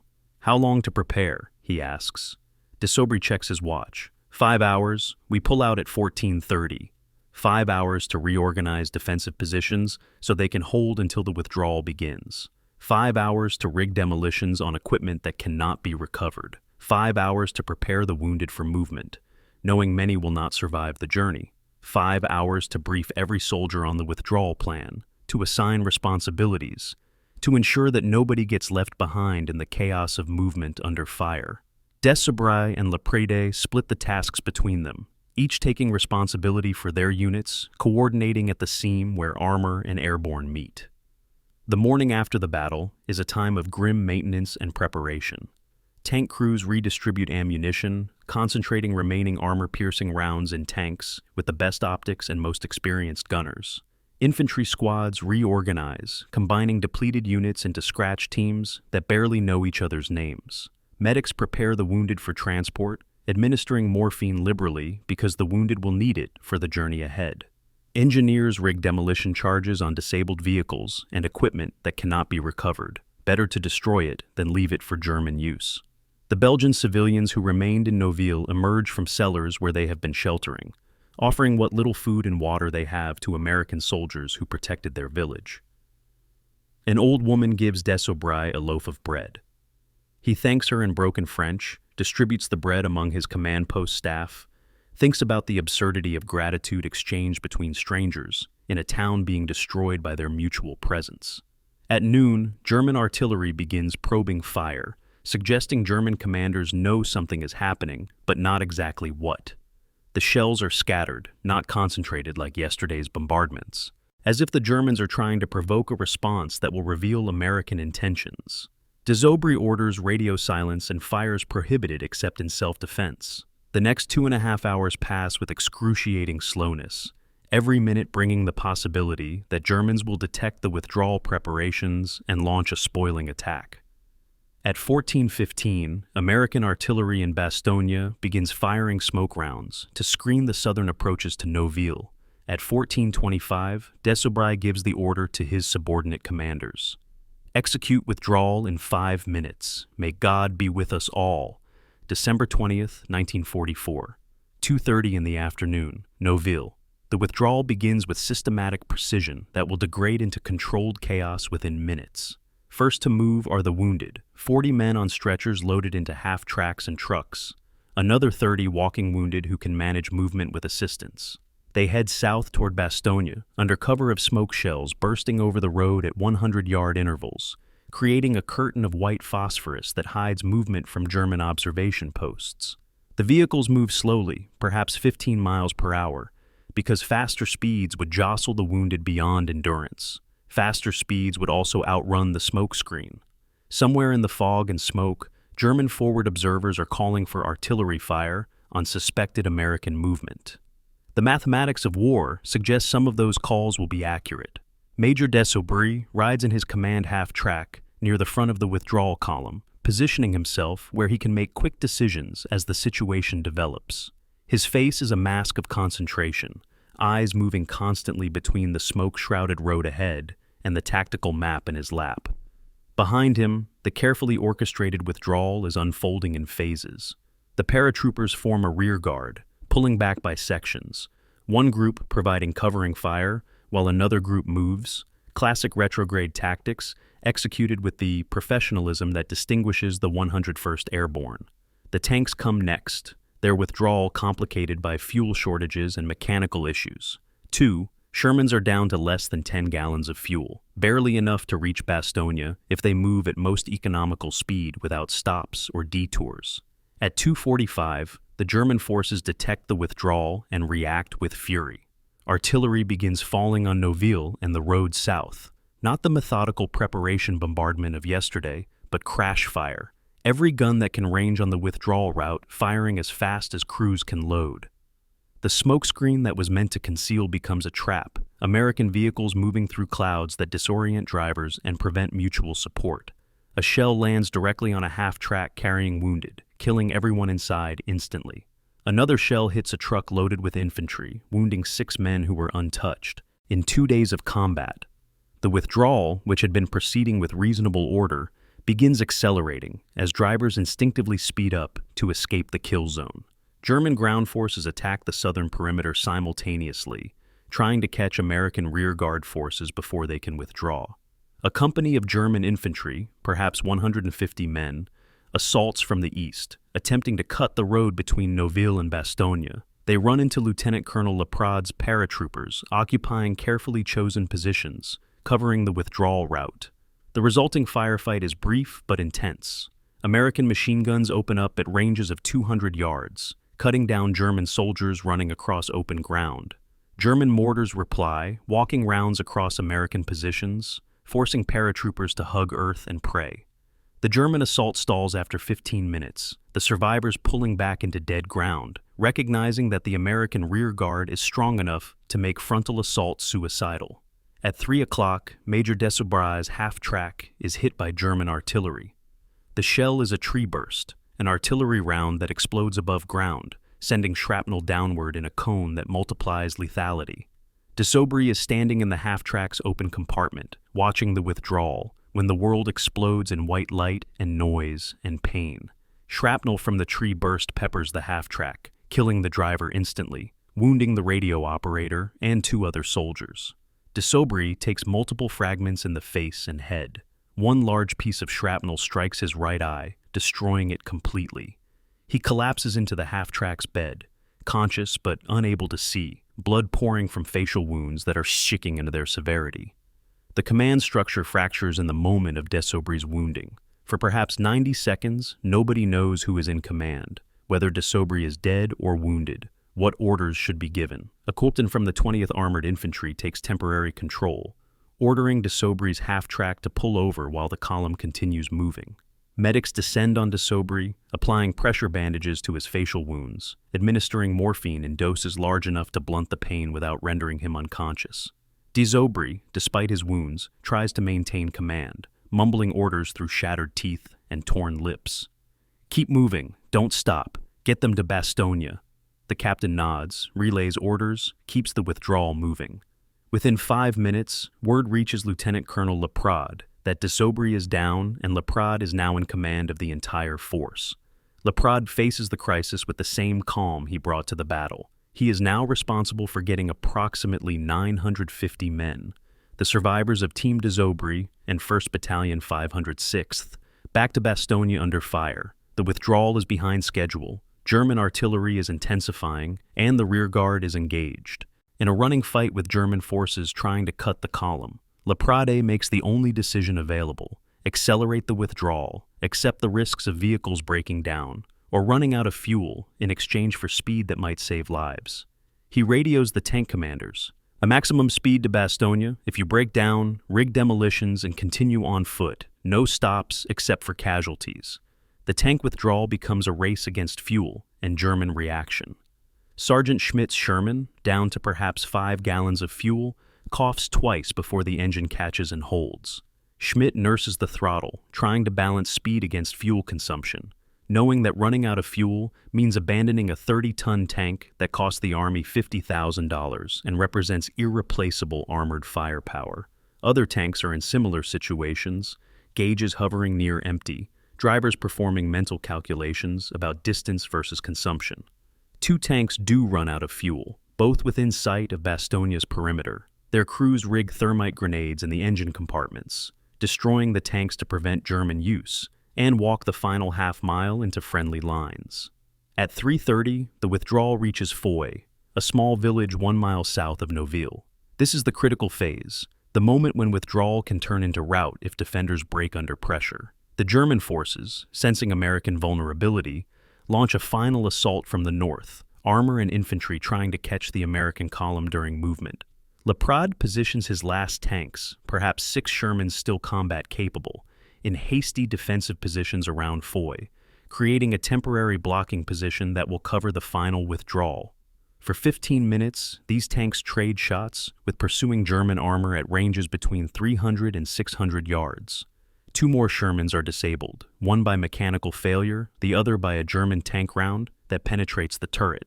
The crews bail out and join infantry moving south on foot. The rearguard fight at Foy is the last stand of what remains of Team de Sobry's armor. The tank commanders know they are burning their last ammunition, that they probably will not have enough fuel to withdraw after this fight, that they are sacrificing their vehicles to buy minutes for infantry and wounded to reach safety.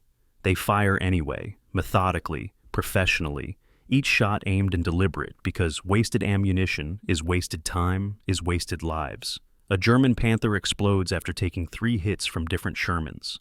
A Panzer IV loses its track to a well-aimed shot and slews sideways, blocking the road for vehicles behind it. The German pursuit falters, commanders unwilling to press forward against American armor that is clearly prepared to fight to destruction. By 4 o'clock, the last elements of Team de Sobry and 1st Battalion 506th cross into Bastogne's defensive perimeter, the paratroopers of the 502nd Parachute Infantry Regiment, who have been holding the northern sector of Bastogne's defenses, watch their comrades stagger in from Noville. The survivors are beyond exhaustion, functioning on adrenaline and fear, and the knowledge that stopping means collapsing. They have been fighting continuously for 48 hours, with perhaps 6 hours of sleep total. They have watched friends die, have killed men at ranges where they could see faces, have endured artillery bombardments that felt personal and endless.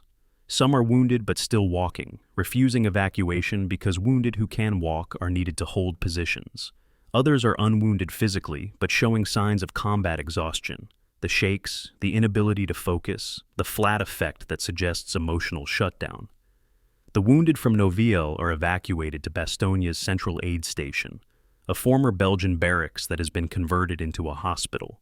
Major de Sobry arrives unconscious from morphine and blood loss, his facial wounds so severe that doctors initially question whether he will survive. Dr. Jack Pryor, who treated de Sobry in Noville's church, arrives with the last convoy and immediately seeks out the surgeons treating his commander. He needs facial reconstruction, Pryor tells them. The eye is gone, but save the socket if you can. He'll want a prosthetic after the war. The surgeons nod, add de Sobry to a list of patients requiring complex surgery, knowing they lack the facilities and supplies for anything beyond emergency stabilization. De Sobry will need 12 surgeries over 18 months, pioneering work in facial reconstruction that will leave him scarred but functional. The accounting of Team de Sobry's stand at Noville takes days to compile, but the basic figures emerge quickly. Of approximately 500 men who rolled north out of Bastogne on the night of December 18th, approximately 350 reach Bastogne's perimeter on the afternoon of December 20th. The missing 150 are killed, wounded, and unable to be evacuated or captured. 1st Battalion 506th loses approximately 150 men in the 24 hours they defended Noville alongside Team de Sobry. Total casualties, approximately 300 from a combined force of 1,100, a casualty rate of 27%. 11 Sherman tanks lost, 5 destroyed beyond recovery, 6 abandoned due to mechanical failure or fuel exhaustion, 3 tank destroyers lost, numerous half-tracks and trucks destroyed or abandoned. The butcher's bill for 48 hours, 32 men killed on December 19th, another 23 killed during December 20th's fightings and withdrawal, 75 seriously wounded, 30 missing, most of them wounded left behind when evacuation became impossible, but numbers tell only part of the story. The survivors of Noville carry wounds that will not show in casualty reports. Sergeant Schmidt will dream of burning tanks for decades, will wake sweating and gasping from nightmares where he is trapped inside burning armor. Lieutenant Laprade will receive the Distinguished Service Cross for his actions at Noville, will accept the medal with the characteristic modesty of men who have seen real courage in others and question whether they measure up. Dr. Jack Pryor will be haunted by the men he could not save, will second-guess every triage decision, will wonder if different choices might have changed outcomes. These wounds will heal more slowly than shrapnel damage, if they heal at all. And in Bastogne's perimeter, as darkness falls on December 20th, the survivors of Noville find positions in the defensive line, clean weapons they have been firing for 2 days straight, and prepare to do it all again tomorrow, because the battle is not over, and the Germans are not finished, and there is no relief, except the relief that comes from surviving one more day. December 20th, 1944. 5 o'clock in the evening, Bastogne. The survivors of Team Desaubry and 1st Battalion 506th are absorbed into Bastogne's defensive perimeter like water soaking into parched ground. The 101st Airborne has been digging in for 48 hours, transforming Bastogne from a market town into a fortress. Foxholes have been deepened into fighting positions. Machine gun nests have been reinforced with sandbags scrounged from Belgian civilians. Artillery positions have been sited with interlocking fields of fire. The perimeter is roughly circular, approximately 16 miles in circumference, enclosing the town and enough surrounding countryside to provide maneuver space for counterattacks. It is not perfect. There are gaps, weak points, sectors where one German penetration could collapse the entire position. But it is defensible, and that is enough. The integration process is informal but efficient. Tank crews without tanks are assigned to infantry positions, their knowledge of German armor making them valuable for anti-tank defense. Infantry who lost their weapons at Noville are re-equipped from stocks captured from retreating American units earlier in the battle. Officers and NCOs from Team Desaubry and 1st Battalion 506th are slotted into the defensive scheme based on experience rather than rank. A staff sergeant who commanded a tank platoon at Noville might find himself commanding an infantry company in Bastogne because he has proven ability to lead under fire, and Bastogne needs leaders more than it needs protocol. The airborne way has always prioritized competence over credentials. The survivors of Noville fit naturally into this culture. From the German perspective, December 20th marks a turning point they do not yet recognize. 2nd Panzer Division finally bypasses Bastogne to the west on the evening of December 20th, 48 hours behind the schedule that Hitler's plan demanded. Von Laukert's division has spent 2 days reducing Noville, suffered casualties that cannot be easily replaced, burned fuel that was never abundant to begin with. The division's lead elements are now racing west toward the Meuse River, trying to make up lost time, driving their tanks and troops beyond reasonable endurance in pursuit of an objective that seems to recede with each passing hour. Behind them, Bastogne sits astride their supply lines, an American garrison controlling the road network that 2nd Panzer Division's logistics depend upon. This is the fundamental problem with bypassing strongpoints. They don't go away, they become threats to your rear. General Heinrich von Luttwitz, commanding 47th Panzer Corps, studies his maps on the evening of December 20th and confronts an operational nightmare. His corps includes 2nd Panzer Division, Panzer-Lehr Division, and 26th Volksgrenadier Division, 3 divisions that should be racing toward the Meuse in mutual support. Instead, they are scattered across 40 miles of Belgian countryside, their cohesion broken by American resistance at multiple points. 2nd Panzer is west of Bastogne, but unsupported. Panzer-Lehr is still engaged with American forces at various strongpoints. 26th Volksgrenadier has been tasked with reducing Bastogne, a mission that von Luttwitz increasingly suspects will consume his infantry division without achieving results. The operational plan assumed American collapse. The Americans have not collapsed. This simple fact is destroying Germany's last offensive. The strategic implications of Noville's defense become clearer as December 21st dawns. While Team Desaubry fought at Noville, the 101st Airborne completed defensive preparations in Bastogne. While 2nd Panzer Division burned time and fuel reducing an outpost, American forces evacuated supply dumps and moved reinforcements north. The Noville fight bought time measured in hours, approximately 48 hours from first contact to withdrawal. Those hours translated into outcomes measured in miles. 2nd Panzer Division's lead elements will ultimately penetrate to within 4 miles of the Meuse River near Dinant, the deepest German penetration of the entire Ardennes Offensive. 4 miles short. Had 2nd Panzer Division bypassed Noville and Bastogne entirely, maintained schedule, reached the Meuse on December 20th as planned, would those 4 miles have been enough? The question will be debated by military historians for decades. The human cost of Noville can be calculated with brutal precision. Team de Sobry and 1st Battalion 506th suffered approximately 300 casualties killed, wounded, and missing. German forces committed to Noville, elements of 2nd Panzer Division and Panzerlehr Division, suffered estimated 500 to 800 casualties, though German casualty records are incomplete, and German commanders had incentive to underreport losses. 20 to 30 German tanks were destroyed or disabled at Noville, approximately 10% of the armor 2nd Panzer Division committed to the offensive. These losses were irreplaceable. Germany in December of 1944 could not build tanks faster than they were being destroyed. Every Panther burned at Noville was one fewer Panther available for the drive to the Meuse or the defense of the Rhine. The intangible costs and benefits resist quantification but matter enormously. The German army that attacked through the Ardennes on December 16th believed it was fighting demoralized Americans who would break under pressure. Noville taught them otherwise. The veterans of the Eastern Front, men who had fought at Stalingrad and Kursk and survived battles that made Noville look like a skirmish, discovered that American soldiers could fight with tenacity that matched their own. This discovery rippled through German ranks, eroding confidence, introducing doubt at moments when decisive action was required. Conversely, American forces that had been retreating in confusion for 48 hours saw proof that Germans could be stopped, that American armor and infantry could hold against numerically superior forces. That retreat was not inevitable. The psychological impact of small victories during a larger defeat cannot be measured, but definitely shaped subsequent fighting. December 21st brings the first clear weather since the offensive began. Allied air power, grounded for 5 days by fog and clouds, returns to the battlefield with devastating effect. Fighter bombers strafe German columns on the roads leading to and from Bastogne. Medium bombers hit German supply dumps and staging areas. The air umbrella that had allowed German armor to move freely in daylight vanishes, replaced by a sky full of American and British aircraft that hunt anything that moves.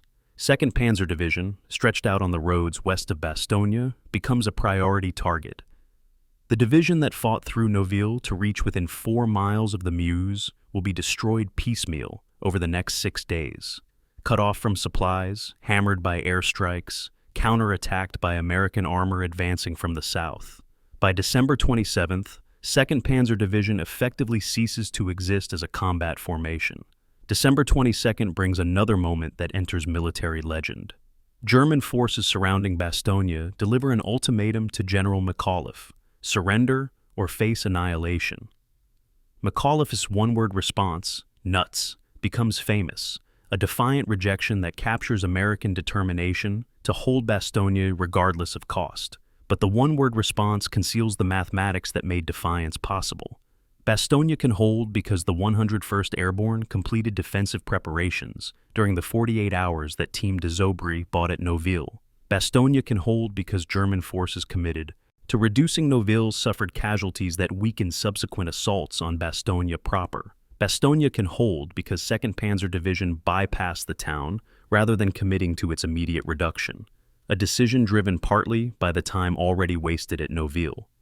The siege of Bastogne continues until December 26th, when Patton's Third Army breaks through from the south. The relief of Bastogne becomes another legendary moment, celebrated in films and books and military tradition. But the soldiers who defended Bastogne know the truth. The battle was won in the first 48 hours, in places like Noville and Longueville and Wardines, where small American forces delayed German advances long enough for the main defense to coalesce. The relief on December 26th confirmed victory but did not create it.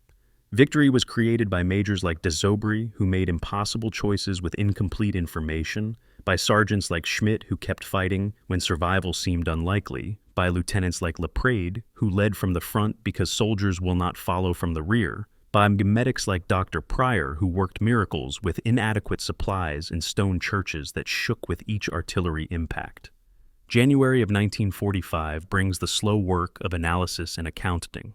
Staff officers at Supreme Headquarters Allied Expeditionary Force compile after-action reports, interview survivors, attempt to understand how a German offensive that achieved complete surprise was ultimately defeated. The reports note multiple factors: American artillery's effectiveness, logistical failures in German supply chains, Hitler's operational inflexibility, the weather clearing when it did. But buried in the reports, visible to those who read carefully, is recognition that small unit actions during the first 48 hours created conditions for ultimate Allied victory. Noville appears in these reports as a footnote, a minor engagement in a massive battle. The survivors know better. They know that battles are not fought by divisions or corps, but by 500-man teams assigned impossible missions. They know that victory is not achieved through grand strategy alone, but through captains and sergeants and private soldiers doing what needs to be done, when doing it seems impossible. The final accounting of 2nd Panzer Division's fate illustrates Noville's impact with cold clarity. The division that fought at Noville advanced to Celles, 4 miles short of the Meuse, arriving on December 24th, with dangerously depleted fuel and ammunition. There, surrounded and unable to retreat or advance, 2nd Panzer Division was systematically destroyed by American and British forces between December the 26th and 28th. Of approximately 15,000 men and 120 tanks that 2nd Panzer Division committed to the Ardennes Offensive, fewer than 600 men and 7 tanks escaped encirclement. The survivors, interviewed by American intelligence officers, consistently cited 2 factors in their destruction: failure to capture Bastogne's road network and delays during the offensive's opening phase that prevented them from reaching the Meuse before American reinforcements arrived. The delay at Noville was not the only factor, but it was a factor. In war, factors accumulate until they become decisive. December 1944 through January 1945, Bastogne and beyond. Private First Class Robert Houston discovers that surviving a battle creates obligations more burdensome than fighting it. Houston was the loader in Sergeant Schmidt's Sherman tank, the kid from Ohio who fed rounds into the 75mm gun throughout the Noville fight. On December 19th, a German tank round penetrated his Sherman's turret, killing the previous loader instantly. Houston, who had been outside the tank at that moment, found himself promoted to loader by circumstance and necessity. He climbed into a turret still warm from his friend's body and spent the next 36 hours doing a job he had trained for but never imagined doing, while blood from the previous occupant stained the floor beneath his boots. The physical wound Houston carries from Noville is almost mundane: frostbite on 3 toes of his left foot, sustained during the night of December 19th to 20th, when temperatures dropped to 15 degrees and Houston spent 6 hours in a foxhole with inadequate boots. The frostbite requires evacuation to a field hospital in France, then amputation of the affected toes, then months of recovery. Houston will walk with a slight limp for the rest of his life, barely noticeable to others, but a constant reminder to himself of 2 days in Belgium when he learned that courage is not the absence of fear, but the decision to function despite it. In 1948, Houston will attend Ohio State University on the GI Bill, will become an accountant, will marry and raise 3 children, will attend Tank Destroyer Veterans Association reunions for 60 years.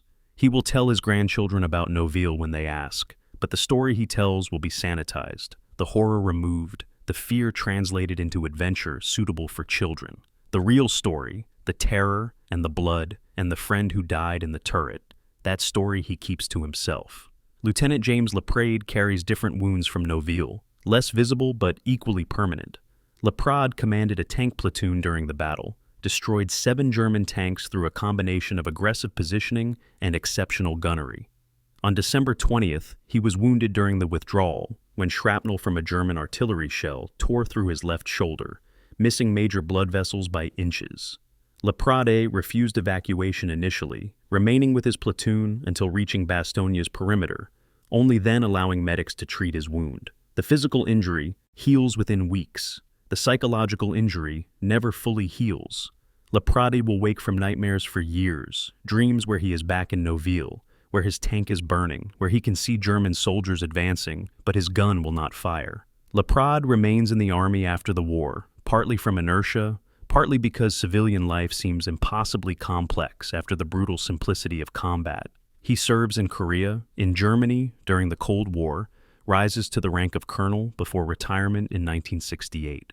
His efficiency reports consistently note his tactical competence and calm under pressure, traits forged at Noville and refined through 25 years of service. But they also note a certain distance, an inability to form close bonds with subordinates, as if some part of Laprade remains in Belgium, watching friends die, calculating which risks are justified and which are merely murder by incompetence. When he retires, Laprade moves to Florida, takes up fishing, attends reunions of the 101st Airborne where he reconnects with men who understand without explanation why certain memories cannot be shared with people who were not there. Sergeant Vern Schmidt returns to his dairy farm in Wisconsin in November of 1945, 20 pounds lighter than when he was drafted, with a Purple Heart and Bronze Star that he stores in a drawer and never displays. Schmidt's physical wounds from Noville are minor shrapnel wounds, healed burns on his hands from handling hot shell casings for 36 hours. But Schmidt's sleep is disrupted for years by dreams of tanks burning, by the smell of cordite that he experiences in moments of stress, despite no actual source, by the involuntary flinch when doors slam or cars backfire. Schmidt does not discuss these symptoms with anyone, does not seek treatment from Veterans Affairs, does not consider that what he experiences might have a name, post-traumatic stress disorder, though that term will not be coined for another 30 years. Schmidt farms his land with the same methodical competence he brought to tank combat. He marries in 1948, raises 4 children, serves on the local school board, coaches youth baseball. To his community, he is a solid citizen, a veteran who did his duty and came home and resumed normal life. To his family, he is a good father who sometimes goes quiet for no apparent reason, who cannot watch war movies, who refuses to discuss his service beyond basic facts. To himself, he is a man who survived when better men died, who made decisions under fire that resulted in deaths he can neither forget nor fully justify. In 1991, Schmidt attends a 50th anniversary reunion of the Battle of the Bulge in Belgium. He visits Noville, sees the monument with the Sherman tank turret, reads the inscription listing units that fought there. An elderly Belgian woman approaches, asks in broken English if he was there. Schmidt nods. The woman takes his hand, says thank you, and begins crying. Schmidt cries too, the first time he has cried about Noville in 47 years.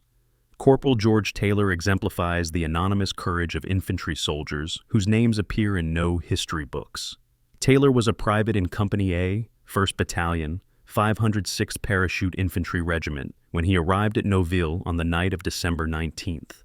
He had jumped into Normandy on D-Day, fought through Holland during Market Garden, survived battles where most of his original company were killed or wounded.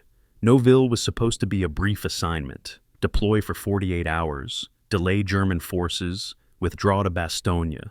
Taylor fought at Noville for 36 hours, was wounded 3 times, refused evacuation until the final withdrawal. His wounds, shrapnel in the left thigh, rifle bullet through the right calf, concussion from artillery that knocked him unconscious for 10 minutes. None were life-threatening with prompt treatment, all could have been fatal without it. Taylor's war continues after Noville. He fights through the remainder of the Bastogne siege, participates in the counter-offensive that pushes German forces back to their starting positions, crosses the Rhine in March of 1945, helps liberate a concentration camp whose horrors make combat seem almost clean by comparison. Taylor musters out in October of 1945 with a combat infantryman badge, Purple Heart with 2 oak leaf clusters, and memories that will shape every day of his remaining life. He becomes a high school history teacher in Pennsylvania, teaching teenagers about World War II, about the Holocaust, about the cost of freedom. He speaks simply, without drama, emphasizing that war is not glorious but necessary when facing existential evil. Some years, on December 19th or 20th, Taylor becomes quiet and distant, reliving memories he cannot fully articulate. His students notice but do not understand, cannot understand, the weight of days when survival depended on luck, and the competence of strangers who became brothers through shared trauma. Technician 5th grade Jack Pryor, the medic who treated wounded throughout the Noville battle, carries the heaviest psychological burden of any survivor. Pryor was a medical student when the war interrupted his education, a young man trained to save lives thrust into situations where saving everyone was impossible, and triage decisions meant condemning some to death. At Noville, Pryor treated approximately 80 casualties in 48 hours, working in a stone church that shook with each artillery impact, performing field surgery with instruments sterilized over candles, making moment-by-moment decisions about who received morphine, who received surgery, who received comfort because treatment would waste resources needed for patients with better chances of survival. Pryor's nightmares after Noville focused not on the men he saved, but on the men he could not save, the wounded he passed over during triage, the soldiers who died while waiting for treatment that never came, because other patients demanded immediate attention. Pryor questions every decision. Should he have spent 10 minutes on the patient who died anyway instead of treating 2 patients who survived? Could he have saved the tank commander with the abdominal wound if he had operated immediately instead of stabilizing 3 other patients first? There are no answers to these questions, only endless second-guessing that erodes Pryor's confidence and introduces doubt into decisions that must be made without hesitation. Pryor completes medical school after the war, specializes in emergency medicine, spends 40 years treating trauma patients in hospital emergency rooms. He is excellent at his job, calm under pressure, technically proficient, capable of making rapid triage decisions that maximize survival rates. But he never forgets Noville, never stops questioning whether his triage decisions were correct, never stops seeing the faces of men who died while he was treating someone else. In retirement, Pryor writes a memoir about his war service, not for publication, but for his grandchildren, trying to explain what it meant to be 28 years old and responsible for life and death decisions in a stone church in Belgium. The memoir is clear-eyed about the horror and the impossibility and the weight of responsibility. It is also clear-eyed about the pride he takes in the men he saved, the soldiers who lived because he was competent and dedicated and willing to work beyond exhaustion. Both things are true. Pryor learns to live with this contradiction, though live with is not the same as accept. The awards and decorations given to Noville survivors reflect official recognition of extraordinary service. Team de Zobri receives a Presidential Unit Citation, one of the Army's highest unit awards, for actions on December 19th and 20th. Individual awards include 2 Distinguished Service Crosses, 47 Silver Stars, 118 Bronze Stars, and 237 Purple Hearts. Major de Zobri, after recovering from his wounds, receives the Distinguished Service Cross and promotion to Lieutenant Colonel. The citations emphasize courage, leadership, tactical competence, refusal to surrender despite overwhelming odds. They are accurate as far as they go. What they do not capture, cannot capture, is the texture of experience, the moment-by-moment reality of decisions made in fog and fear, the weight of responsibility for other men's lives, the cost measured not in casualties, but in psychological trauma that persists for decades. The casualty figures from Noville tell a stark story. Of approximately 1,100 men who defended Noville on December 19th and 20th, 545 become casualties. 186 killed in action or died of wounds, 312 wounded, 47 missing. This represents a casualty rate of 49.5%, nearly half the force killed, wounded, or missing in 48 hours. By comparison, units suffering 25% casualties in World War II were typically considered combat ineffective and withdrawn from the line for reconstitution. The survivors of Noville did not have the luxury of withdrawal. They integrated into Bastogne's defenses and continued fighting through December 26th, accumulating additional casualties, pushing human endurance past limits that medical science considered sustainable. The final measure of Noville's impact appears in statistics compiled decades after the battle. Of the approximately 550 men who survived Noville without serious physical wounds, approximately 150, 27%, sought treatment for combat-related psychological issues at some point in their lives. This figure is derived from Veterans Administration records, reunion association surveys, and interviews with survivors and families.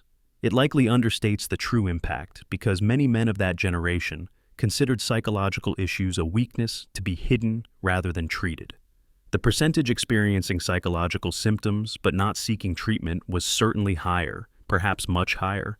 These men learned to function despite nightmares, despite hypervigilance, despite the sudden panic attacks triggered by unexpected noises, or the involuntary flinch when cars backfire. They went to work, raised families, participated in communities, lived productive lives while carrying invisible wounds that never fully healed. The men who held Noville were not heroes in the Hollywood sense. They did not perform superhuman feats or single-handedly change history's course. They were ordinary men, mostly draftees, mostly in their late teens or early 20s, who found themselves in extraordinary circumstances and responded with competence and courage. They held because retreat seemed worse than holding, because they trusted officers who made impossible decisions with incomplete information, because abandoning wounded friends was unthinkable, because the alternative to holding was allowing Germans to advance unchecked toward objectives that threatened millions of lives. They held, and then they lived with having held, which turned out to be harder than the holding itself. Their story is not unique. Variations played out at thousands of engagements across World War II. But their story matters because every great victory is built on small unit actions, where anonymous soldiers do what needs to be done. Noville matters because someone has to stand when standing seems impossible. The men who held knew this truth intimately and paid the price for it across decades of peacetime that never quite felt like peace. December 19th, 1944. 8 o'clock in the morning, approaches to Noville. From the north, Panzergrenadier Heinz Bauer crouches in a roadside ditch and watches the lead tanks of his company burn. Bauer is 21 years old, a veteran of 6 months on the Russian front who thought he had seen everything combat could offer. He was wrong. The engagement unfolding in front of him is unlike anything he experienced in the East, where German forces usually maintain tactical superiority, even when losing strategically. Here, in Belgium, against Americans who were supposed to collapse or retreat, German tanks are dying at ranges where they should dominate. A Panther tank, the best medium tank in the Wehrmacht's inventory, explodes after taking multiple hits from American guns. Bauer cannot see through the fog. The crew bails out. 3 men running through machine gun fire, only one making it to cover. Bauer's platoon commander, a lieutenant whose name Bauer never learned because the officer joined the unit 2 days before the offensive began, orders the platoon forward into assault positions. It is a reasonable order based on doctrine that worked in Poland and France and Russia.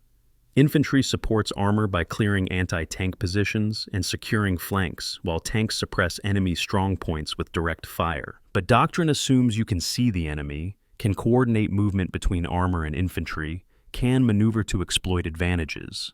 None of these conditions exist at Noville this morning. Visibility is perhaps 200 yards through the fog.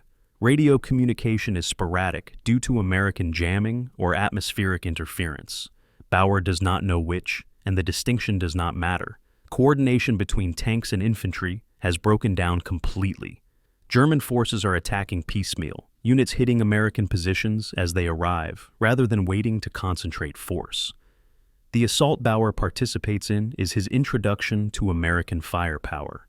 He has heard stories from soldiers who fought in France after D-Day, tales of American artillery that could drop shells with terrifying accuracy, of American air power that dominated daylight skies, of American equipment that sacrificed elegance for mass production and reliability. Bauer dismissed these stories as excuses, the whining of soldiers who lacked the will to win. Now, advancing across frozen Belgian fields toward an American position he can barely see, Bauer understands the story's understated reality. Machine gun fire from multiple positions creates interlocking fields that make movement nearly suicidal. Mortar rounds walk across the assault formation with precision that suggests forward observers with clear sight lines despite the fog. Tank guns fire from positions Bauer cannot locate, each shot seeming to find German armor with impossible accuracy. Bauer survives the assault because he goes to ground when the platoon lieutenant is killed by machine gun fire, because he stays pinned in a shallow depression for 3 hours while the battle rages around him, because he retreats when German forces pull back and drags a wounded comrade with him. His experience is replicated across 2nd Panzer Division's assault force. Soldiers who expected to advance rapidly against demoralized Americans find themselves locked in desperate close-range combat against defenders who will not break. Officers who train to execute mobile warfare find themselves committing forces to frontal assaults against prepared positions. the kind of meat grinder attacks that Germany supposedly learned to avoid after the disasters of World War I. Hauptmann Wilhelm Schulz commands a tank company in Panzer Lehr Division, committed to Noville's reduction on December 20th. Schulz is 34 years old, a professional soldier who joined the Wehrmacht in 1934, fought in Poland and France, survived 3 years on the Russian front, including the retreat from Moscow and the disaster at Kursk.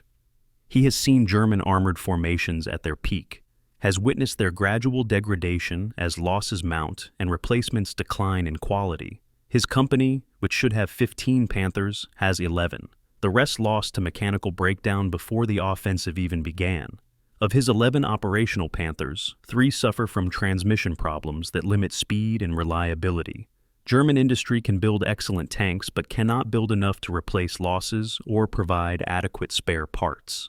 Schulz's engagement at Noville on December 20th is conducted almost entirely in fog, a surreal experience where he fires at muzzle flashes and sound contacts, never seeing targets clearly, never certain whether rounds are hitting or missing. His company loses 3 Panthers in 30 minutes of combat. One takes an American tank destroyer round through the side armor at point-blank range. The German crew never saw the enemy vehicle before it fired. Another throws a track while maneuvering and is abandoned when recovery proves impossible under fire. The third suffers catastrophic transmission failure and coasts to a stop, its crew evacuating before American fire can find the disabled vehicle. By 9 o'clock, Schulz commands 8 operational Panthers and has achieved exactly nothing. No American positions overrun, no breakthrough, no exploitation. The Americans hold, and Schulz's company has burned fuel and ammunition for no tactical gain. The German prisoner interrogations conducted by American intelligence officers after Noville reveal a pattern of misplaced expectations.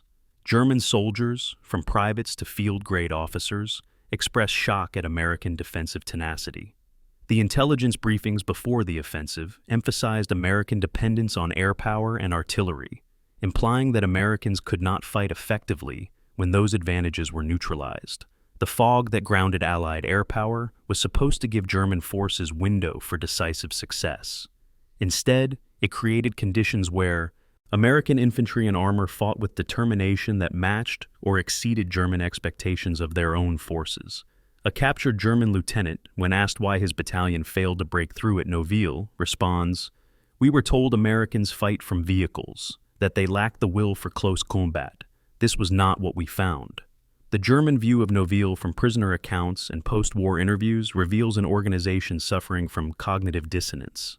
German military doctrine in 1944 remained sound, emphasis on combined arms, mission-type orders giving subordinate commanders flexibility, focus on mobility and exploitation rather than grinding attritional combat.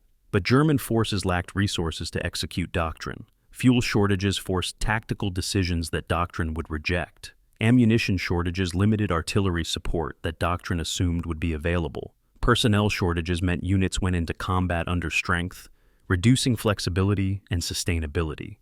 At Noville, German commanders knew theoretically how to reduce a strong point, isolate it, suppress it with overwhelming fire, assault with combined armor and infantry, exploit breakthrough before defenders can recover. What they lacked was time and resources to execute methodically. The offensive's timetable demanded speed over thoroughness, immediate success over careful preparation. Colonel Meinrad von Laukert's post-war memoirs, published in the 1950s, provide the German command perspective on Noville. Von Laukert writes with the bitter clarity of a professional soldier who understood his mission was probably impossible, but was required to attempt it anyway. He describes the Noville engagement as a tactical error forced by operational requirements that were themselves strategically fantastical. Von Laukert argued before the battle that 2nd Panzer Division should bypass Bastogne entirely, leave strongpoint reduction to follow-on infantry divisions, maintain momentum toward the Meuse. He was overruled by Corps Commander von Lüttwitz, who was following guidance from Army Commander von Manteuffel, who was executing Hitler's plan, which allowed no flexibility or deviation. Von Laukert's criticism extends beyond Noville to the entire Ardennes Offensive.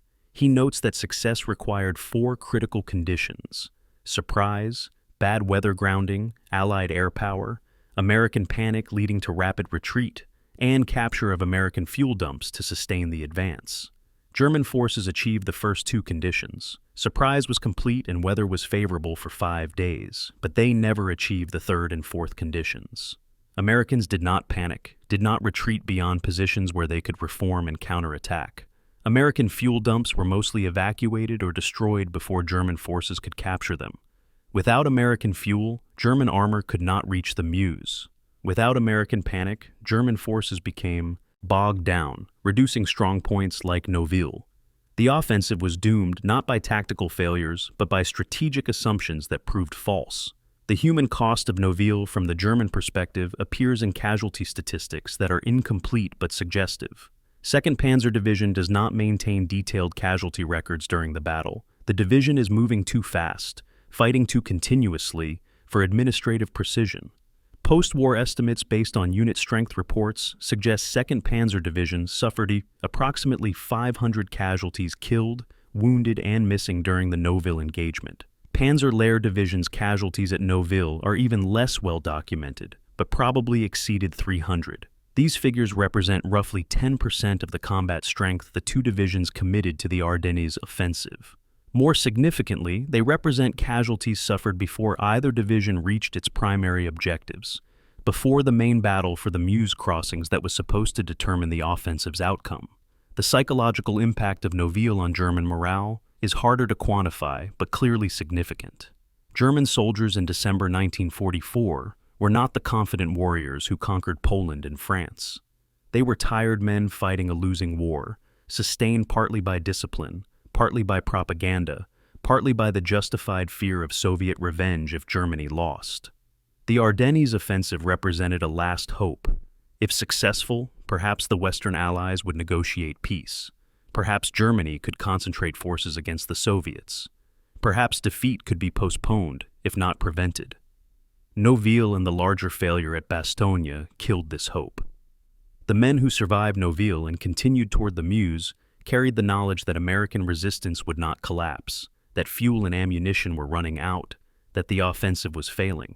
This knowledge corroded combat effectiveness more thoroughly than casualties or equipment losses. An anecdote from German survivor accounts captures the human dimension of combat that transcends nationality. A German medical officer, treating wounded after the December 20th assault on Noville, encounters an American prisoner, a young soldier with a shattered leg, captured when his position was overrun. The German medic, speaking adequate English, asks the American why he fought so hard, why his unit did not surrender or withdraw when faced with overwhelming force. The American, through pain and morphine haze, replies, "We had orders to delay you. We delayed you." The German medic later writes that this answer revealed more about why Germany was losing than any strategic analysis.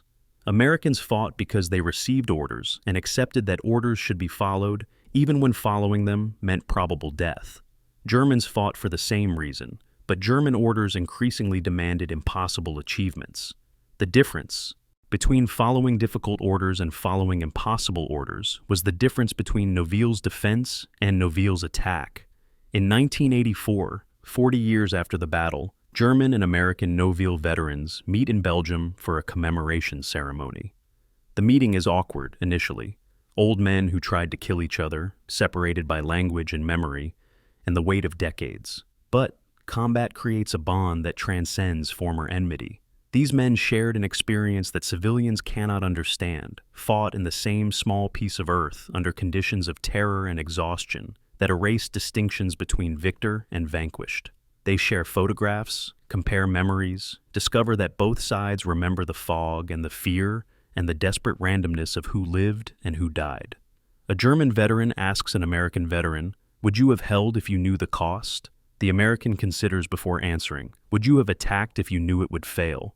Both questions are unanswerable. Both men nod, understanding that the questions contain their own answers. They held. They attacked. Neither had the luxury of knowing outcomes before making choices. This is what it means to have fought at Noville, to have made irreversible decisions with incomplete information while accepting responsibility for consequences that could not be foreseen. December 20th, 1944. 5:30 in the evening, Bastogne aid station. Major William de Sobry arrives unconscious on a stretcher, his face obscured by blood-soaked bandages, his breathing shallow and irregular. The aid station is a converted Belgian barracks building that has been transformed into organized chaos. Rows of wounded men on stretchers covering every available floor space, medical personnel moving between them with the practiced efficiency of assembly line workers, the air thick with the smell of blood and disinfectant and fear. Captain Henry Sumner, the senior surgeon on duty, takes one look at de Sobry's wounds and makes the kind of calculation that haunts medical officers for the rest of their lives. De Sobry needs immediate surgery, complex facial reconstruction, hours of operating time. The surgeon has perhaps 30 other patients requiring immediate surgery, inadequate supplies, and the certain knowledge that more wounded are coming because the battle continues. Dr. Jack Pryor, who treated de Sobry in Noville's stone church, arrives with the last convoy from Noville and immediately seeks out the surgeons. "That's Major de Sobry," Pryor tells Sumner, pointing to the unconscious officer. "He commanded at Noville. He needs facial reconstruction. The right eye is destroyed, but save the socket if you can." Sumner nods, makes notes on de Sobry's medical chart, and adds him to the surgical queue. Position in the queue is determined not by rank, but by medical necessity and probability of survival. De Sobry's wounds are serious, but not immediately, life-threatening, if bleeding is controlled. Other patients are dying as they wait. Medical ethics demands treating the most critical cases first. Military necessity argues for prioritizing officers whose leadership might save other lives. Sumner navigates between these competing imperatives, making moment-by-moment decisions that feel arbitrary even as he makes them. De Sobry undergoes emergency surgery at 10 o'clock that night. Captain Sumner operates by the light of kerosene lanterns supplemented by flashlights held by assistants, working in a room that shakes periodically from German artillery landing on Bastogne's perimeter. The surgery is brutal in its necessity: debridement of destroyed tissue, removal of bone fragments embedded in facial muscles, attempts to preserve as much structural integrity as possible for future reconstruction. The right eye and socket are beyond saving. Sumner removes the eye, cleans the socket, prepares it for eventual prosthetic fitting. The work takes 3 hours. When it is finished, de Sobry's face is sutured and bandaged, his prognosis uncertain. He might survive with extensive scarring and permanent disfigurement. He might develop infection that kills him, despite antibiotics that are in short supply. He might suffer brain damage from concussion that accompanies his facial wounds. These possibilities cannot be known for days or weeks. For now, de Sobry is alive, which is the only certainty medicine can offer. The medical innovations that saved de Sobry and hundreds of other Bastogne casualties represent quantum leaps beyond World War I standards. Plasma transfusions, developed in the late 1930s and refined during the war, replace blood volume lost to hemorrhage and buy time for definitive surgery. Sulfa drugs, the first antibiotics widely available to American forces, prevent many infections that would have been fatal a generation earlier. Improved triage systems ensure that patients who can benefit from immediate treatment receive it, while patients who will likely survive without treatment or likely die despite treatment are deferred. These innovations reduce mortality rates to approximately 4% of wounded who reach medical facilities, compared to 8% in World War I. But 4% mortality still means 1 in 25 wounded soldiers dies despite medical care, and many more survive with disabilities that compromise quality of life. The evacuation challenge facing Bastogne's medical personnel is unprecedented. By December 22nd, the aid station houses over 400 wounded, far exceeding its capacity. New casualties arrive daily as the siege continues. German forces surround Bastogne, making ground evacuation impossible. The only option is air evacuation, but weather has prevented flights since December 18th. On December 23rd, the weather finally clears. C-47 transport aircraft begin landing at Bastogne's makeshift airstrip, bringing supplies and evacuating wounded. The process is dangerous. German artillery fires on the airstrip intermittently. Aircraft must land and take off under fire. Loading wounded requires speed that risks rough handling. But the alternative is leaving wounded in Bastogne, where medical facilities cannot provide definitive care.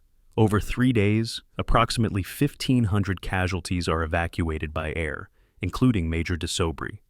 De Sobry's medical journey after evacuation from Bastogne exemplifies the Army's medical system at its best and its limitations. He is flown to a field hospital in France, where surgeons perform the first of what will eventually be 12 operations. The initial surgery focuses on infection prevention and basic stabilization. Subsequent surgeries address facial reconstruction, a specialty that has advanced dramatically during the war, as surgeons confront the devastating facial wounds caused by modern weapons. Plastic surgery techniques pioneered during World War I are refined and improved. Surgeons learn to use skin grafts, bone grafts, muscle transposition to rebuild faces destroyed by shell fragments and bullets. The results are imperfect. De Sobry will never look the way he did before Noville, will wear an eye patch for the rest of his life, will undergo additional surgeries as techniques improve. But he will survive, will function, will return to limited duty in 1946, and eventually retire as a brigadier general. The wounded who survive Noville carry physical disabilities that range from minor to catastrophic. Of 312 men wounded at Noville, approximately 27%, receive medical discharges due to permanent disabilities that prevent further military service. These disabilities include amputations, blindness, paralysis from spinal injuries, traumatic brain injuries that affect cognitive function. The remaining 227 wounded eventually return to duty, though return to duty covers a spectrum from full combat capability to limited administrative roles for men whose wounds leave them capable of some military service but not frontline combat. The distinction between wounded who return to duty and wounded who are medically discharged is less clear than statistics suggest. Many men return to duty despite disabilities that affected their effectiveness, driven by sense of duty or economic necessity or both. The frostbite and trench-foot casualties from Noville illustrate how environmental conditions create casualties as surely as enemy fire. Temperatures during the Noville battle range from 15 to 25 degrees Fahrenheit, cold enough to cause cold weather injuries in soldiers who lacked adequate winter clothing, or who remained immobile in defensive positions for extended periods. Approximately 70 men from Team de Sobry and 1st Battalion 506th suffered frostbite or trenchfoot serious enough to require medical treatment, though many more suffered milder cases treated at unit level. Cold weather injuries affect extremities, toes, fingers, ears, nose, and in severe cases require amputation. Private First Class Robert Houston's loss of 3 toes is typical. These injuries are preventable with proper clothing and rotation of soldiers through warming positions. But prevention requires time and resources that were not available during Noville's defense. The psychological casualties from Noville are harder to quantify than physical wounds because the Army in 1944 lacked systematic methods for identifying and treating combat-related psychological trauma. Battle fatigue was recognized as a condition that could temporarily incapacitate soldiers, but the Army's understanding of long-term psychological effects was limited. Soldiers showing acute symptoms, inability to function, obvious signs of psychological break were evacuated for treatment, but many soldiers suffered psychological trauma that did not manifest in ways that prevented continued service. These men fought through Noville and subsequent battles while experiencing symptoms that would later be recognized as post-traumatic stress disorder, intrusive memories, hypervigilance, emotional numbing, sleep disturbances, exaggerated startle response. Post-war studies suggest approximately 20 to 30% of soldiers exposed to intense combat like Noville experienced long-term psychological effects, though estimates vary widely depending on how effects are measured and defined.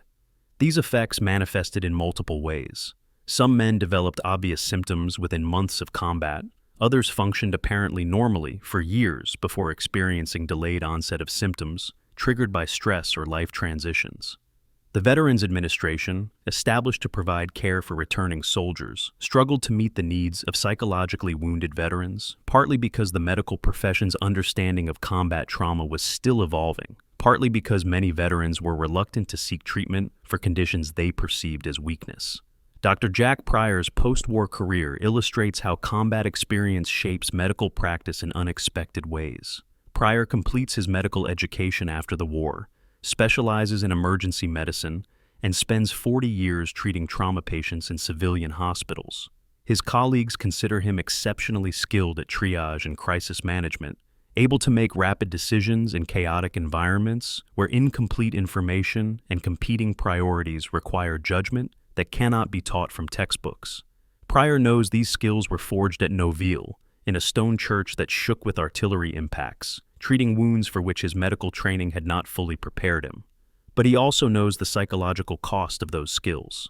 The triage decisions he made at Noville, which patients to treat immediately, which to defer, which to offer comfort but not treatment because resources were too scarce, haunt him throughout his career. In 1998, at age 82, Pryor writes a memoir for his grandchildren about his war service. The memoir is unflinching in describing the horror of battlefield medicine, the screaming wounded, the inadequate supplies, the impossible decisions. But it also emphasizes the pride he takes in the men he saved, the soldiers who survived because of his competence and dedication. I made mistakes at Noville, Pryor writes. I triaged men who might have survived with different treatment priorities. I spent time on patients who died anyway when I could have been treating others. But I also saved lives that would have been lost without immediate intervention. Both things are true. I have learned to live with both truths, though living with them has been harder than I imagined when I was 28 and thought I understood suffering. The long-term medical outcomes for Noville casualties reveal both the successes and limitations of World War II military medicine. Of 186 men killed in action or died of wounds at Noville, approximately 40% died instantly or within minutes of their wounds, deaths that no medical intervention could have prevented. The remaining 60% died from wounds that might have been survivable with modern medical care, improved surgical techniques, better antibiotics, faster evacuation to definitive care facilities. This 60% represents the gap between what 1944 medicine could achieve and what medicine would become capable of achieving in subsequent decades. It also represents individuals, specific soldiers whose names appear on unit casualty lists, whose deaths were mourned by families and friends, whose potential contributions to post-war society were extinguished in Belgian fields and village streets. The wounded who survived face varying degrees of long-term disability. Modern studies tracking World War II veterans through their lifespans reveal patterns of chronic pain, limited mobility, recurrent infections, and secondary health complications stemming from combat injuries. A soldier who lost a leg at Noville in 1944 might function adequately for 20 or 30 years before arthritis in the remaining leg, back problems from altered gait, or cardiovascular issues from reduced mobility significantly impact quality of life. These delayed effects of combat wounds are rarely captured in immediate post-war medical statistics, but represent real costs borne by veterans across decades of peacetime. The families of Noville casualties pay prices that are rarely discussed in military histories. 186 families received telegrams informing them that their sons or husbands or brothers were killed in action. These telegrams arrived during the Christmas season of 1944, timing that adds cruel irony to grief. Families grieve without understanding what happened. Military censorship prevents detailed information about battles. Families know only that their loved ones died in Belgium or in the European theater. Families of wounded soldiers face different but equally difficult challenges. The uncertainty while soldiers are hospitalized, the financial strain if injuries prevent soldiers from working after discharge, the emotional toll of caring for disabled veterans who may be physically present but psychologically absent. The children of Noville veterans, born after the war to fathers who survived, grow up in households shaped by experiences they do not understand. Some fathers return from war and reintegrate into civilian life with minimal visible effects. Others return changed in ways that manifest across years and decades. Inability to watch war movies or fireworks displays, periodic nightmares that disrupt family sleep, emotional distance that creates barriers between fathers and children. These children, interviewed decades later by researchers studying intergenerational effects of combat trauma, describe childhoods where war was simultaneously omnipresent and unmentionable, fathers who clearly carried wounds but refused to discuss them, mothers who made excuses for fathers' behaviors, families that adapted to dysfunction without acknowledging its source. The final accounting of Noville's medical cost requires looking beyond immediate casualties to lifetime effects. If we count not just the 186 killed and 312 wounded, but also the 500-plus survivors who carried psychological trauma, the families who bore secondary burdens, the decades of chronic pain and disability and interrupted lives. The number of people affected by Noville's 48 hours of combat extends to thousands. This is not unique to Noville.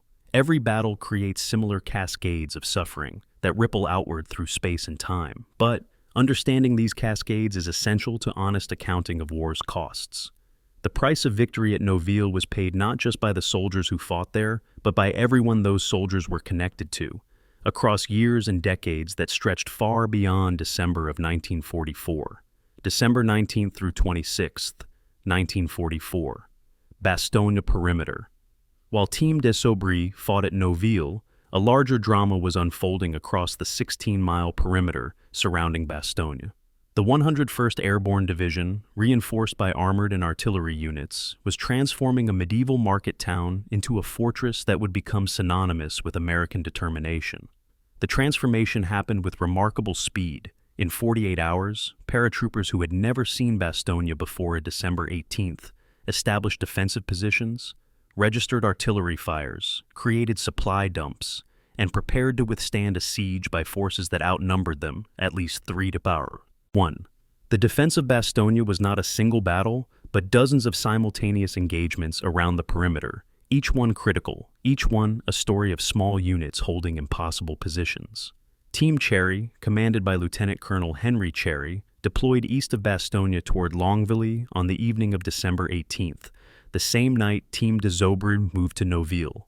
Cherry's mission was identical to des Aubry's: delay German advance, buy time for the 101st Airborne to prepare defenses. Team Cherry encountered elements of the German 2nd Panzer Division and Panzer Lehr Division on December 19th and fought a series of running battles that cost Cherry most of his armor and half his infantry. The survivors withdrew to Bastogne on December 20th, having achieved their mission but at devastating cost. Team Cherry's fight was as desperate as Noville's, but received less attention because it happened simultaneously with multiple other crises and because fewer survivors remained to tell the story. Team O'Hara, the 3rd component of Combat Command B's screening force, deployed southeast toward Warden. Major Robert O'Hara commanded a force similar in composition to Team des Aubry: tanks, armored infantry, supporting elements, and faced similar challenges. German forces hit Warden on December 19th with overwhelming strength, forcing O'Hara into a fighting withdrawal that cost him several tanks and dozens of casualties. The pattern repeating at Noville, Longueville, and Warden reveals the effectiveness of Colonel Roberts' strategy. 3 understrength task forces deployed on the approaches to Bastogne, each one trading lives and equipment for time. The strategy worked. The German advance that should have reached Bastogne on December 19th arrived on December 21st, by which time the 101st Airborne had created defenses that would withstand a week-long siege. The defensive perimeter around Bastogne was roughly circular by necessity rather than design, conforming to terrain and available forces rather than geometric ideals. The perimeter enclosed approximately 40 square miles, including Bastogne itself, and enough surrounding countryside to provide depth for defense and space for artillery positions.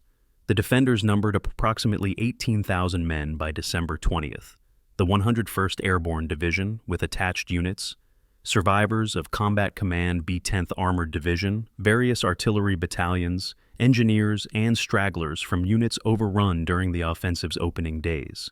Against them, German forces committed elements of 7 divisions, approximately 45,000 troops, though not all German divisions attacked simultaneously or with full strength. The German effort to reduce Bastogne combined frontal assaults with attempts at encirclement and strangulation. German commanders recognized that taking Bastogne by storm would be costly, perhaps prohibitively so. The alternative was to surround the town, cut supply lines, and force surrender through attrition and starvation. This strategy might have worked if weather had remained poor. But on December 23rd, after 5 days of fog and clouds, the weather cleared. American and British air power returned to the battlefield with devastating effect.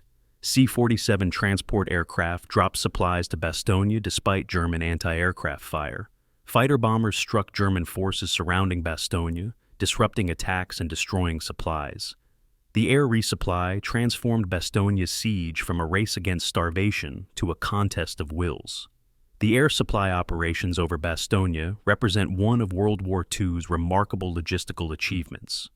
Between December 23rd and 26th, 262 C-47 aircraft dropped 144 tons of supplies, ammunition, food, medical supplies, gasoline, into Bastogne's perimeter.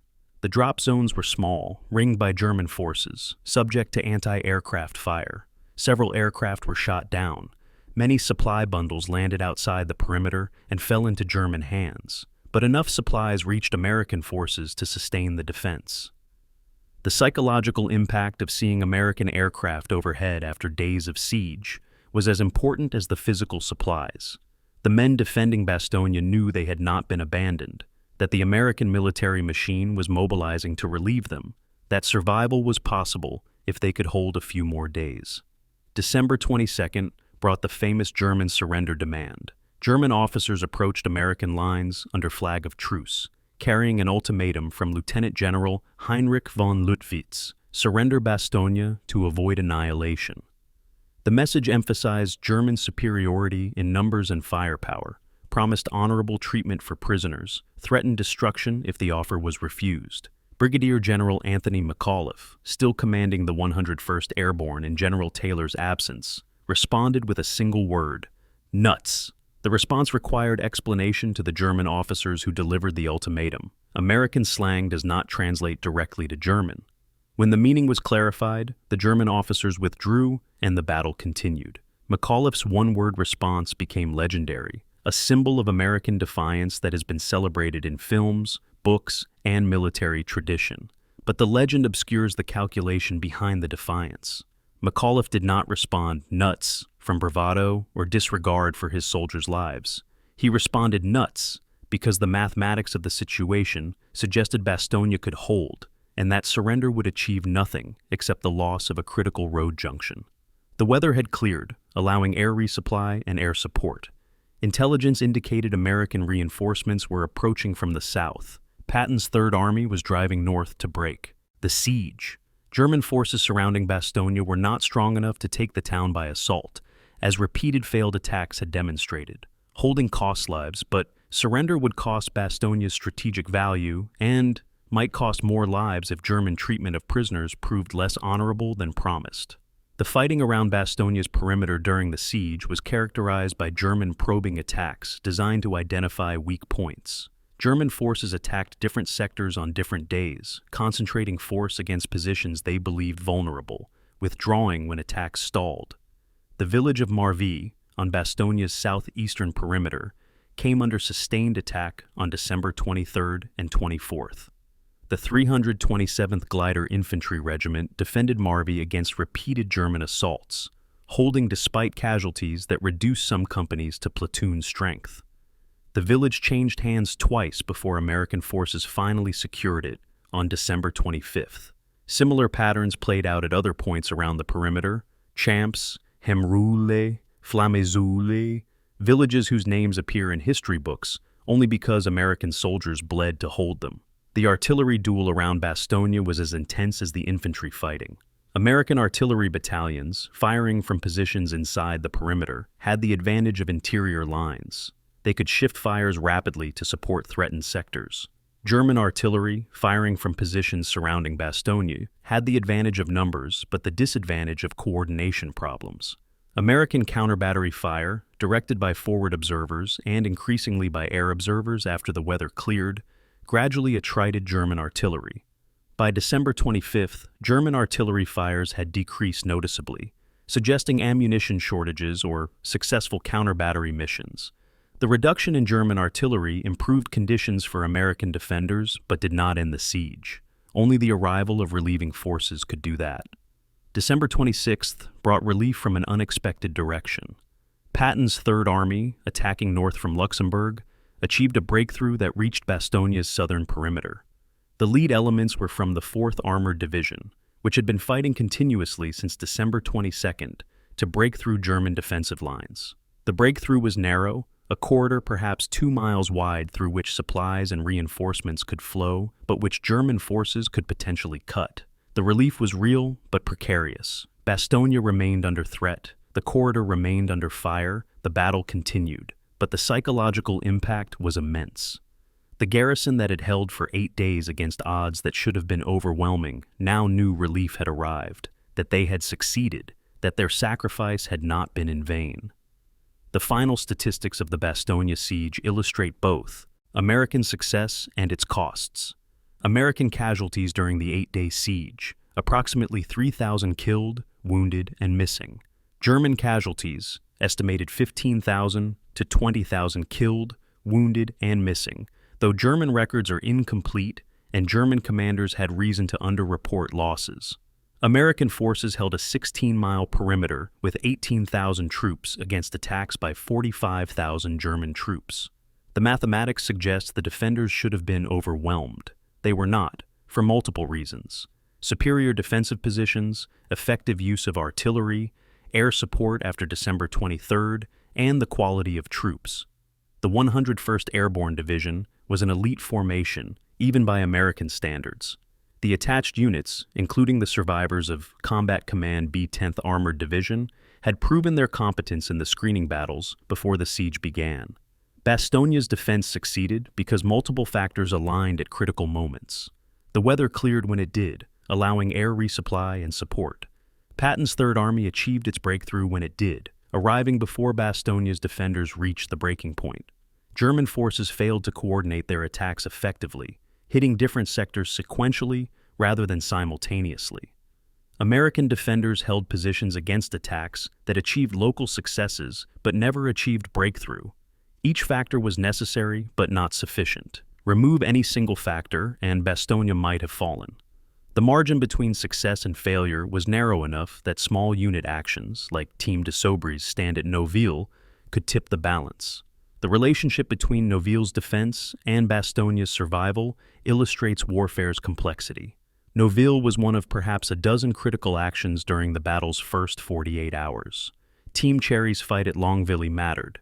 Team O'Hara's fight at Worden mattered. The artillery units that established firing positions on December 18th and 19th mattered. The engineers who prepared defensive positions and demolitions mattered. The supply units that stockpiled ammunition before German encirclement cut supply lines mattered.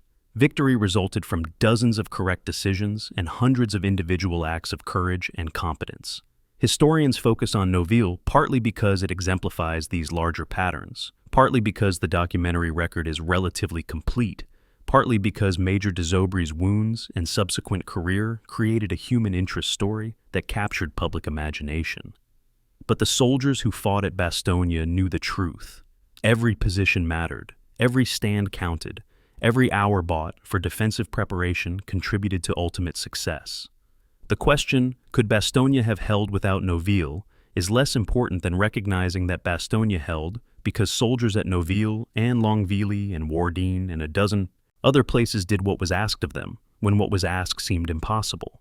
This is how battles are won, not through grand strategy alone, but through accumulation of small unit actions, where ordinary soldiers achieve extraordinary results because failure is unthinkable and retreat is impossible, and the alternative to holding is losing everything they were sent to protect. 1945 through 1946. Noville, Belgium. The war moves west and then ends, but Noville remains. The village that was 85% destroyed during 2 days of combat in December 1944 begins the slow process of reconstruction. Belgian civilians return from refuge to find homes reduced to rubble, fields cratered by artillery, the stone church where Dr. Jack Pryor treated wounded, now roofless and scarred. The physical reconstruction takes years. Buildings must be demolished and rebuilt. Roads must be repaired. Unexploded ordnance must be cleared from fields where children will eventually play. But the psychological reconstruction never fully completes.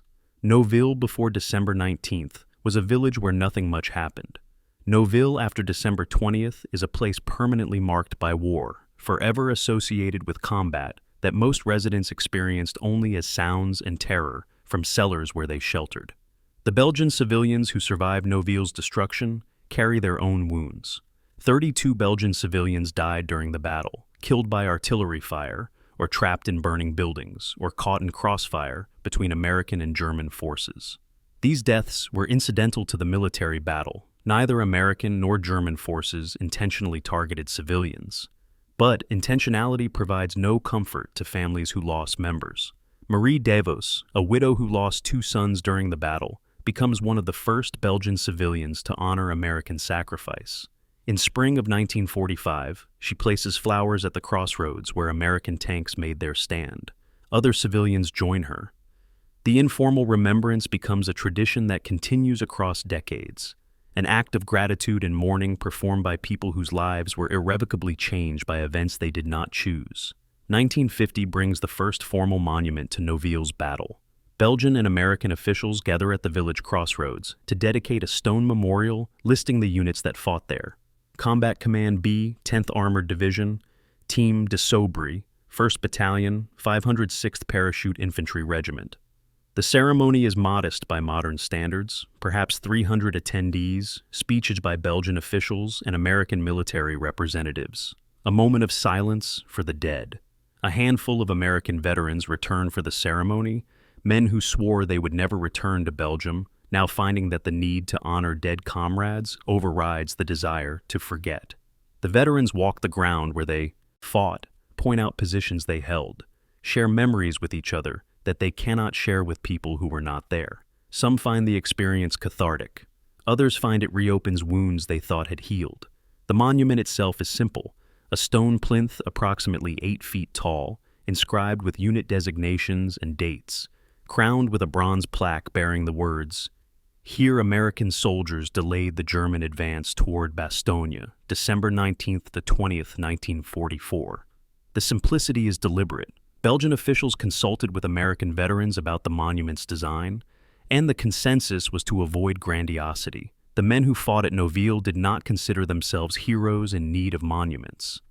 They considered themselves soldiers who did a job that needed doing. The monument acknowledges their service without elevating it to mythology. This approach proves wise. Across subsequent decades, as Noville becomes a destination for battlefield tourists and military historians, visitors consistently remark that the monument's restraint makes it more powerful than more elaborate memorials. 1969 marks the 25th anniversary of Noville's battle. Major General William R. de Sobry, retired, returns to Noville for commemoration ceremonies. De Sobry is now 51 years old, his face still scarred from the December 20th artillery burst that ended his role in the battle. He wears an eye patch that has become part of his identity, a visible marker of service and sacrifice. De Sobry's return is emotional for reasons he struggles to articulate. He walks the village streets, identifies positions where his tanks fought, visits the church where wounded were treated. Belgian families who sheltered American soldiers during the battle approach de Sobry, thank him through interpreters, share stories about Americans who passed through their lives briefly but memorably. An elderly Belgian man gives de Sobry a photograph, a picture taken during the battle showing an American half-track parked in front of the man's house. De Sobry recognizes the vehicle as his command half-track, recognizes himself standing beside it, hours before the artillery burst that nearly killed him.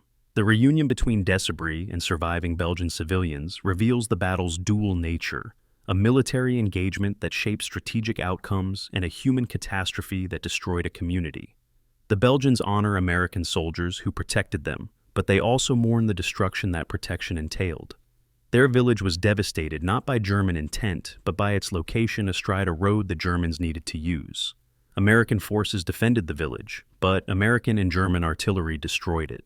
These contradictions are not easily resolved. The Belgians who lived through Noville's battle understand that liberation came at the cost of their homes, that freedom required sacrifice they did not volunteer to make.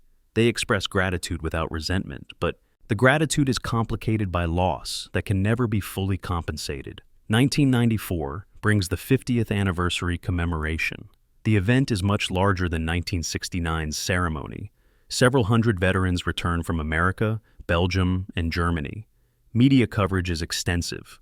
Politicians give speeches emphasizing transatlantic alliance and shared sacrifice. But the most meaningful moments happen away from official ceremonies, in informal gatherings where veterans share memories without audience. The men who return in 1994 are now in their 70s and 80s, their ranks thinned by time and mortality. They know this will be the last major reunion, that in another 10 years, few will be alive, and in another 20 none will remain. This knowledge lends urgency to their conversations, a need to establish definitive memories before the last witnesses die.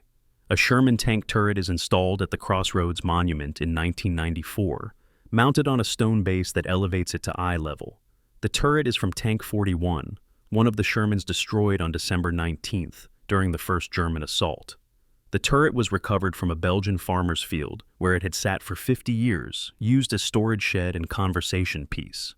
Restored and mounted, the turret becomes the monument's visual centerpiece, a tangible artifact that connects visitors to the battle in ways that stone and bronze cannot. Children climb on the turret during school visits despite signs asking them not to. Veterans touch it during remembrance ceremonies, metal warmed by sun connecting them to metal that was cold during the battle, to tanks they crewed, and friends who died inside them. The transformation of Noville into a site of memory tourism happens gradually across decades. In 1950, battlefield tourism barely exists. Europe is recovering from war. Americans have no desire to visit places where they fought. Europeans have no desire to relive recent trauma. By 1970, economic recovery and generational change have created conditions for battlefield tourism. Young people who have no personal memory of the war become interested in their parents' experiences. American veterans, approaching retirement, want to show families where they served. Europeans recognize that battlefield sites can become educational resources and economic assets. Noville develops infrastructure to accommodate this interest. Historical markers explaining the battle's phases, a small museum displaying artifacts, guided tours offered by local historians. The museum, opened in 2005, represents the culmination of decades of preservation efforts. It occupies a building near the crossroads where the heaviest fighting occurred. The exhibits include weapons, uniforms, photographs, and personal items recovered from the battlefield. A diorama recreates Noville's appearance during the battle, showing destroyed buildings and tank positions. Video interviews with veterans play on loop, elderly men describing experiences from 60 years prior, their voices conveying emotions that time has not diminished. The museum receives approximately 20,000 visitors annually, a mix of serious military historians, casual battlefield tourists, school groups, and veterans' descendants seeking connection to family history. The annual December commemoration ceremony becomes Noville's most important civic event. Belgian villagers, American embassy officials, and veterans' descendants gather at the Crossroads Monument regardless of weather. Wreaths are laid, speeches are given, a moment of silence is observed. The ceremony's tone is serious but not morbid, honoring sacrifice without glorifying war. Belgian schoolchildren participate, reading essays about what Noville's battle means to them, maintaining connection between past and present. Some years bring surprise attendees, a 90-year-old veteran who swore he would never return, but changed his mind, a German veteran who wants to honor both sides' sacrifice, a Belgian civilian who was a child during the battle and remembers Americans sharing chocolate. The challenge of preserving memory as living witnesses disappear concerns historians and educators. By 2020, fewer than 5 Noville veterans remain alive, all over 100 years old, most unable to travel. The last first-hand accounts are being recorded in oral history projects, but oral history cannot fully capture experience. Historians debate how to teach Noville's battle to generations for whom World War II is as remote as the Civil War or Revolutionary War. Some argue for immersive techniques, battlefield walks, virtual reality reconstructions, role-playing exercises that help students understand decisions soldiers faced. Others argue for documentary approaches, photographs, documents, statistical analysis that provides context without pretending to recreate experience. Both approaches have merit. Both acknowledge the impossibility of fully transmitting combat experience across generational divides. The meaning of Noville's monument evolves across generations. For veterans who fought there, the monument marks ground they held, honors friends who died, validates sacrifice that sometimes felt meaningless during the battle, but gained meaning afterward. For Belgian civilians, the monument acknowledges that their village played a role in larger history, that Noville's destruction served a purpose beyond local tragedy. For descendants of veterans, the monument provides tangible connection to family stories, physical place where abstract concepts like courage and sacrifice become concrete. For historians and educators, the monument serves as classroom, a place where military history can be taught through specific example rather than general principle. For tourists, the monument offers photo opportunity and brief encounter with history that most will forget within days. None of these meanings are wrong, but none fully capture what the monument represents. Perhaps the best interpretation comes from an inscription added in 2010, "They held." Two words that summarize everything essential about Noville's battle. American forces were ordered to delay German advance. They held their positions against attacks that should have overrun them. They held despite casualties, despite depleted ammunition, despite every tactical consideration suggesting withdrawal. They held because retreat meant abandoning wounded, because orders demanded it, because soldiers standing next to them were holding and abandoning those soldiers was unthinkable. The monument does not celebrate war or glamorize combat. It marks a place where ordinary men did extraordinary things because circumstances demanded it and failure was unacceptable. That truth transcends generations and nationalities, connects past to present, ensures that Noville's memory survives even as the last witnesses die. 1970 through 2025, archives, universities, and battlefield studies. The first comprehensive histories of the Battle of the Bulge appear in the 1950s and 60s, written by official military historians with access to classified documents and after-action reports. These early histories focus primarily on strategic and operational levels, division movements, corps objectives, army group decisions. Noville receives minimal coverage, perhaps a paragraph or two, describing it as one of several blocking positions established before Bastogne's encirclement. The emphasis is understandable. Historians working with thousands of pages of documents must make choices about what to include, and company-level actions that did not obviously change strategic outcomes can seem less important than understanding how Eisenhower, Bradley, and Patton responded to German offensive. But the minimal coverage creates a historical gap that subsequent generations of historians and enthusiasts attempt to fill. In the 1970s and 80s, a new wave of military history emerges, emphasizing small unit actions and individual experiences over grand strategy.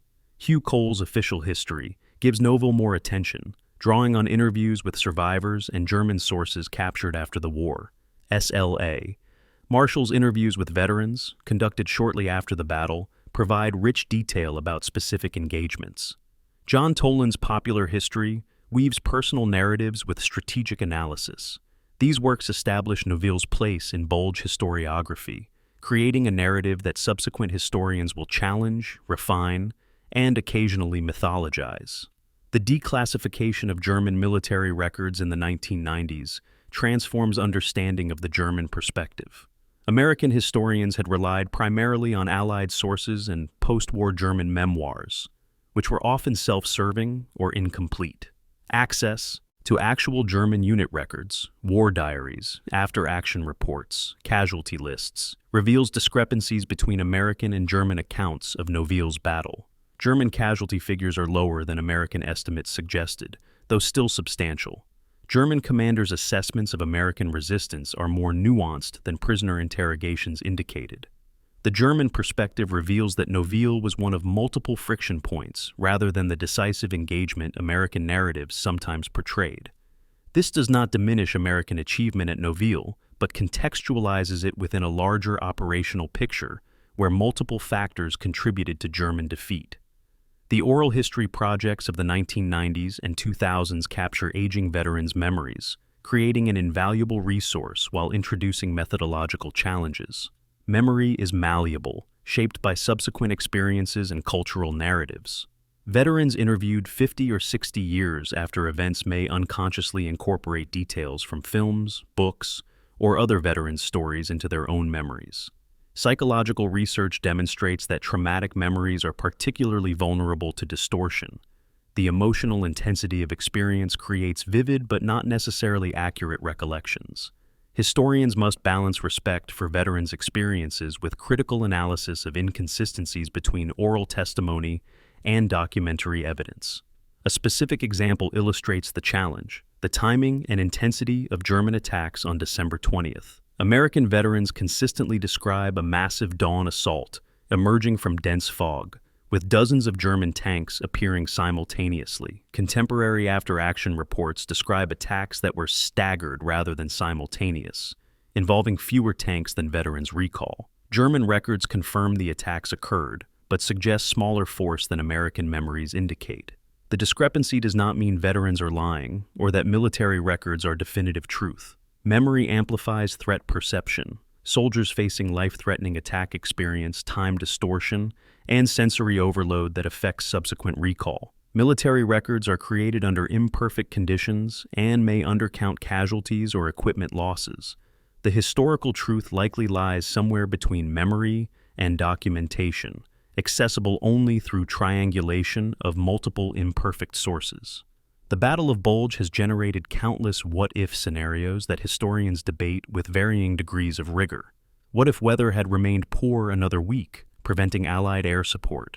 What if Kampfgruppe Peiper had captured more fuel dumps? What if German commanders had bypassed Bastogne entirely rather than committing forces to its reduction?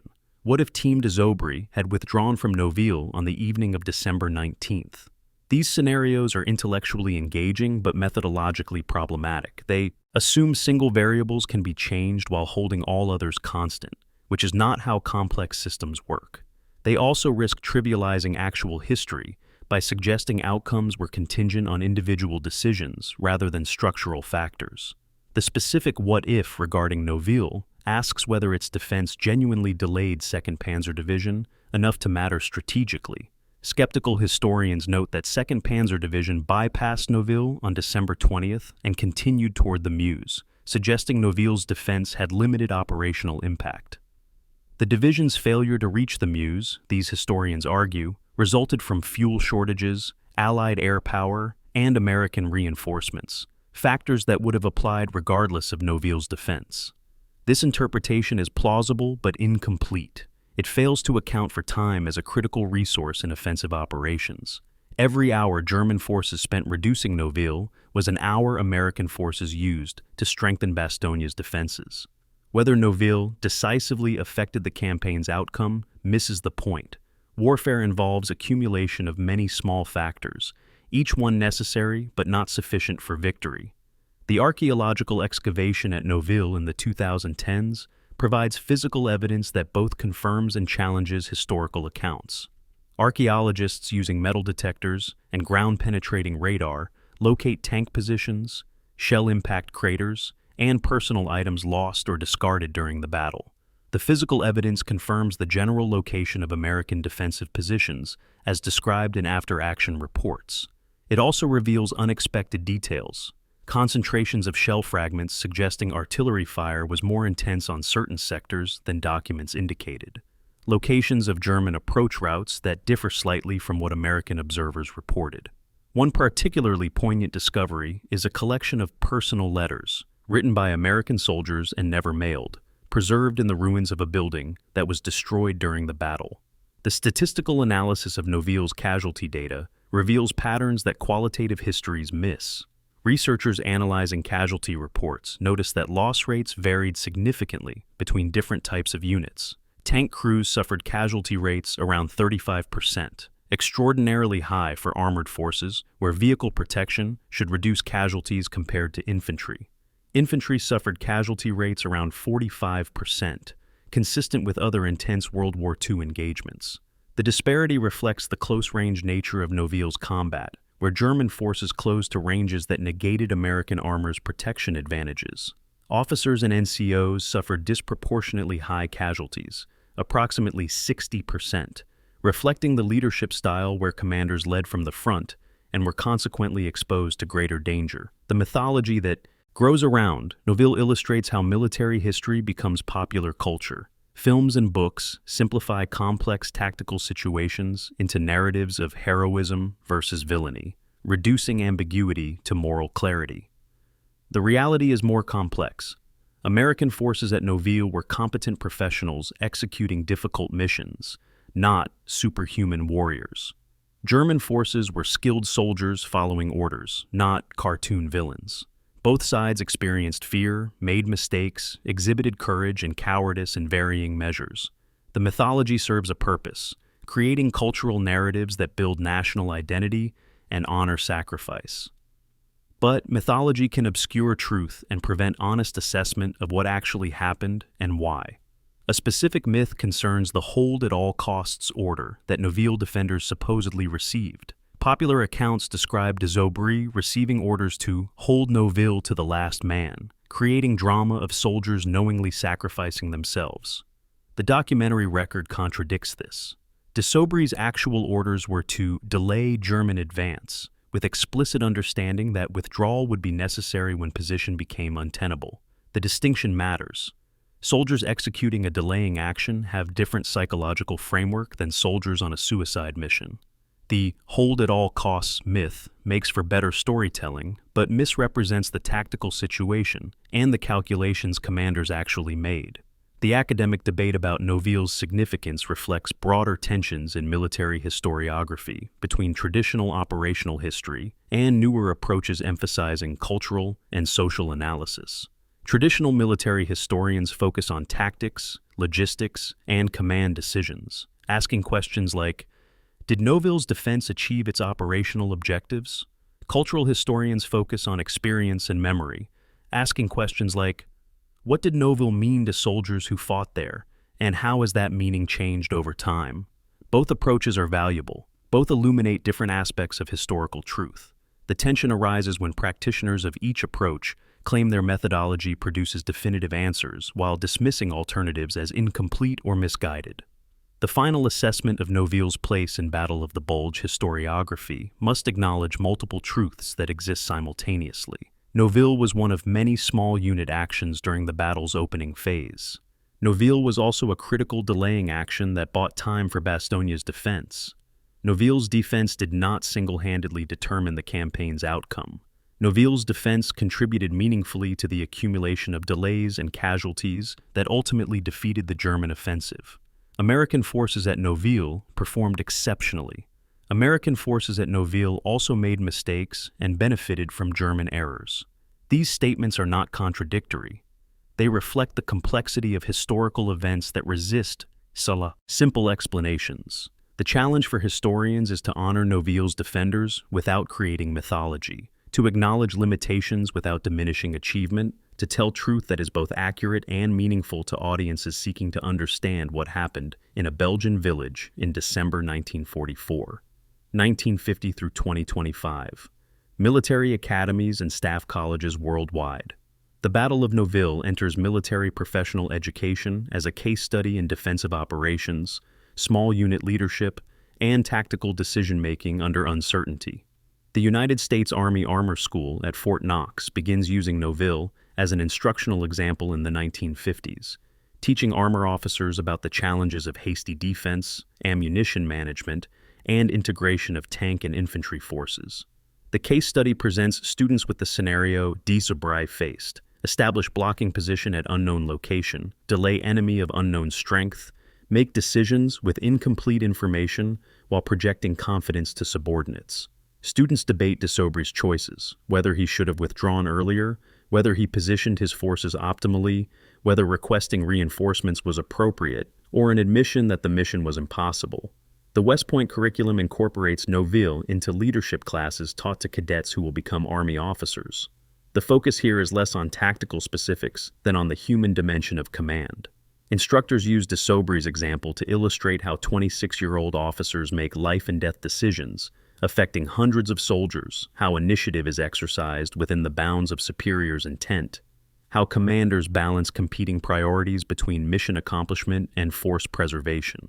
Cadets write papers analyzing de Zobry's decision-making process, comparing his choices to leadership theory, debating whether his actions constitute exemplary leadership or lucky survival. The best student papers recognize that both assessments can be simultaneously true. Competent leadership increases probability of success, but cannot guarantee it, and survival always involves luck along with skill. The most controversial aspect of Noville as a teaching case concerns whether de Zobry should have withdrawn earlier.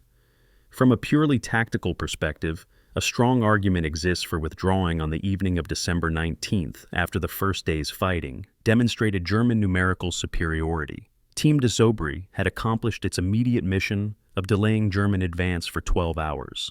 Further delay risked destruction of the entire force. A ruthless cost-benefit analysis suggests withdrawal would have preserved tanks and men that could be used in Bastogne's main defense.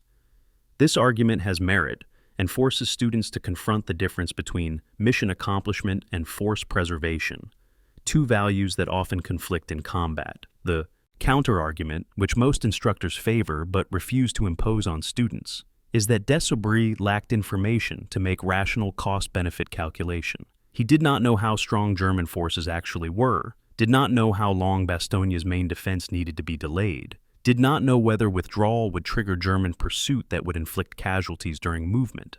In conditions of radical uncertainty, de Sobry's decision to hold through December 20th was defensible because it bought additional time without knowledge of whether that time would prove decisive. The lesson for students is that combat decisions are rarely clear-cut, that commanders must choose between bad options while accepting responsibility for outcomes they cannot control. The tactical lessons from Noville are taught in staff colleges to field-grade officers planning future operations. These lessons include the value of combined arms integration, where tank and infantry forces support each other rather than operating independently. At Noville, tanks provided direct fire support and mobile firepower, while infantry protected tanks from German Panzerfaust teams and controlled terrain tanks could not occupy. The integration worked because de Sobry ensured constant communication between tank and infantry commanders, because units had trained together before the battle, and because officers were flexible enough to adjust plans as situation developed. Staff college students analyze how this integration could have been improved, whether different force ratios would have been more effective, whether alternative defensive positions existed, whether different ammunition loads would have enhanced combat power. The ammunition management lesson from Noville is particularly relevant to modern operations. Team de Sobry's tanks burned through armor-piercing ammunition at rates that would have been unsustainable in prolonged engagement. This reflected partly the intensity of combat, multiple tank engagements at close range within 36 hours, and partly the fog that prevented accurate long-range gunnery. Students calculate ammunition expenditure rates, compare them to planning factors used in contemporary doctrine, and recognize the gap between peacetime planning assumptions and combat reality.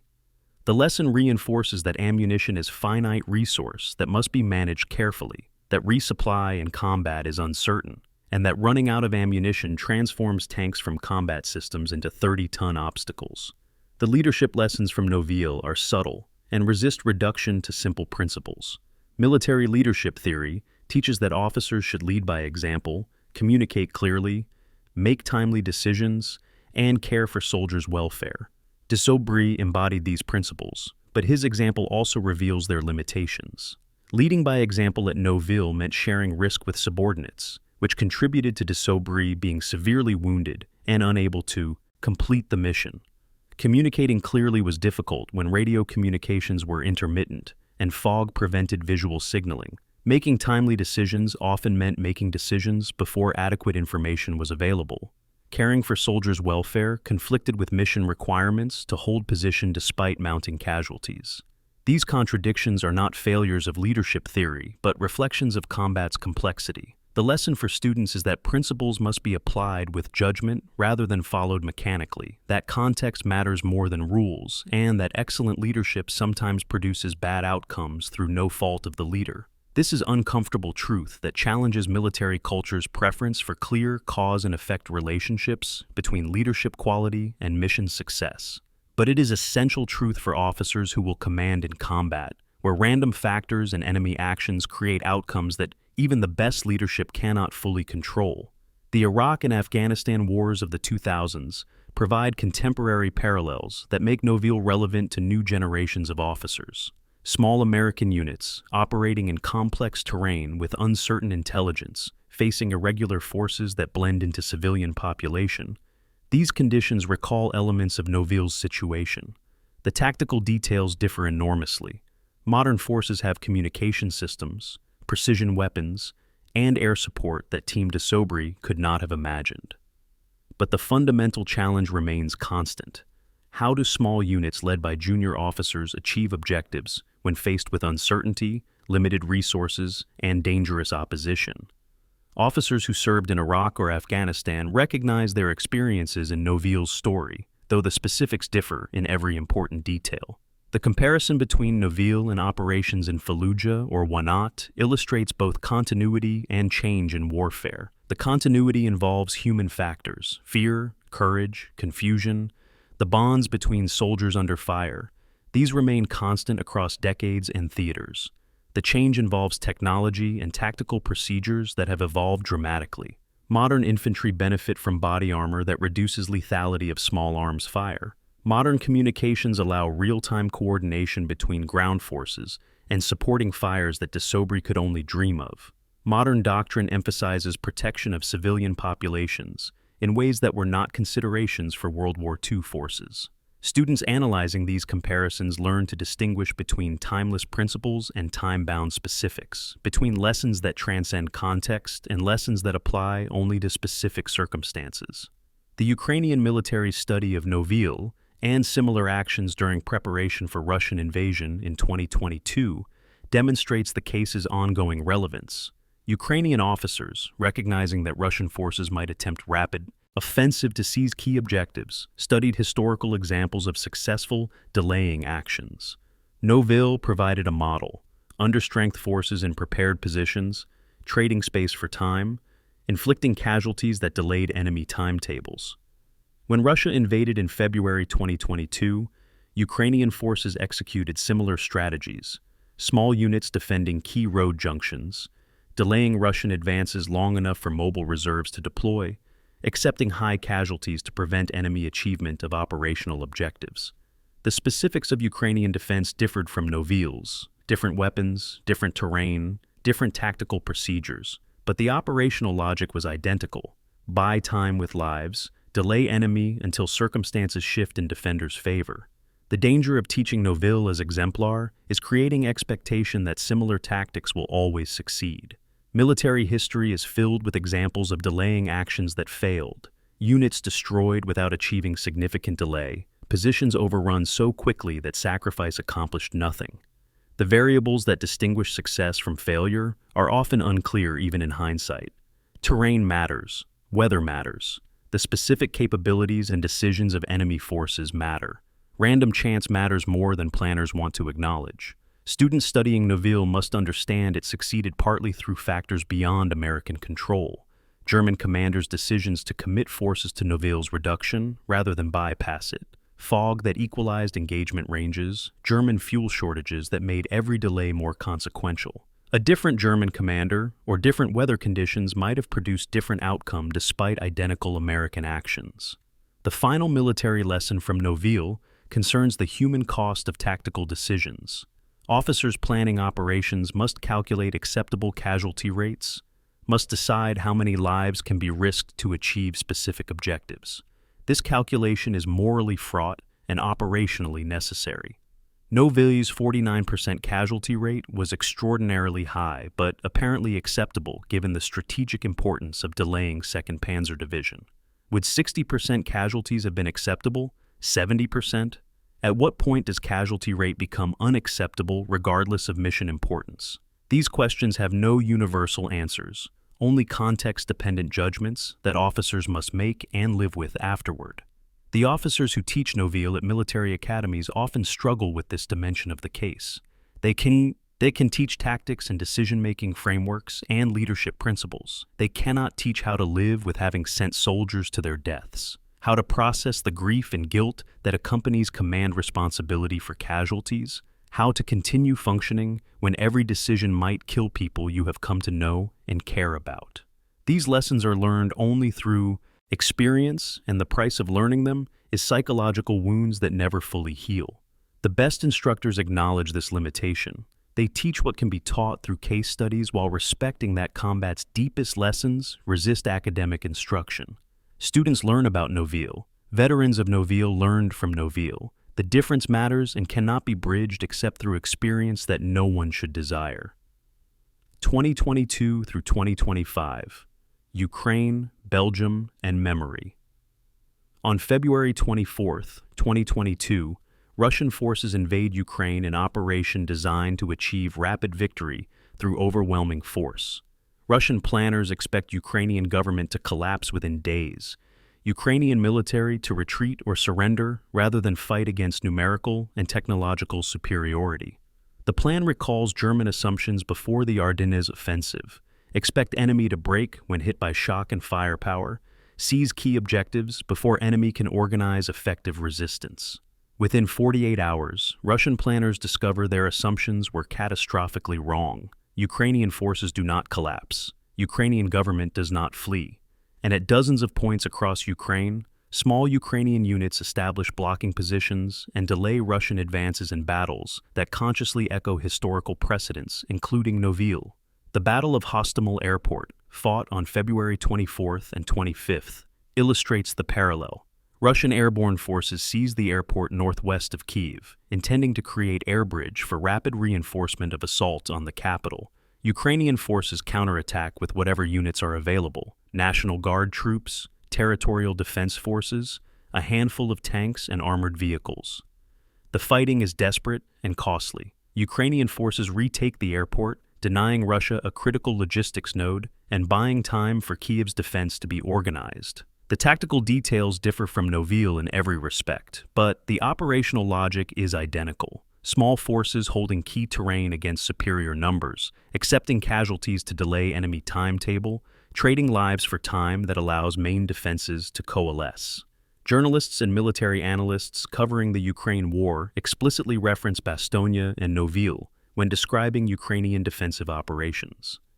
The comparisons are sometimes superficial. Journalists seek historical analogies that make unfamiliar events comprehensible to audiences with limited military knowledge.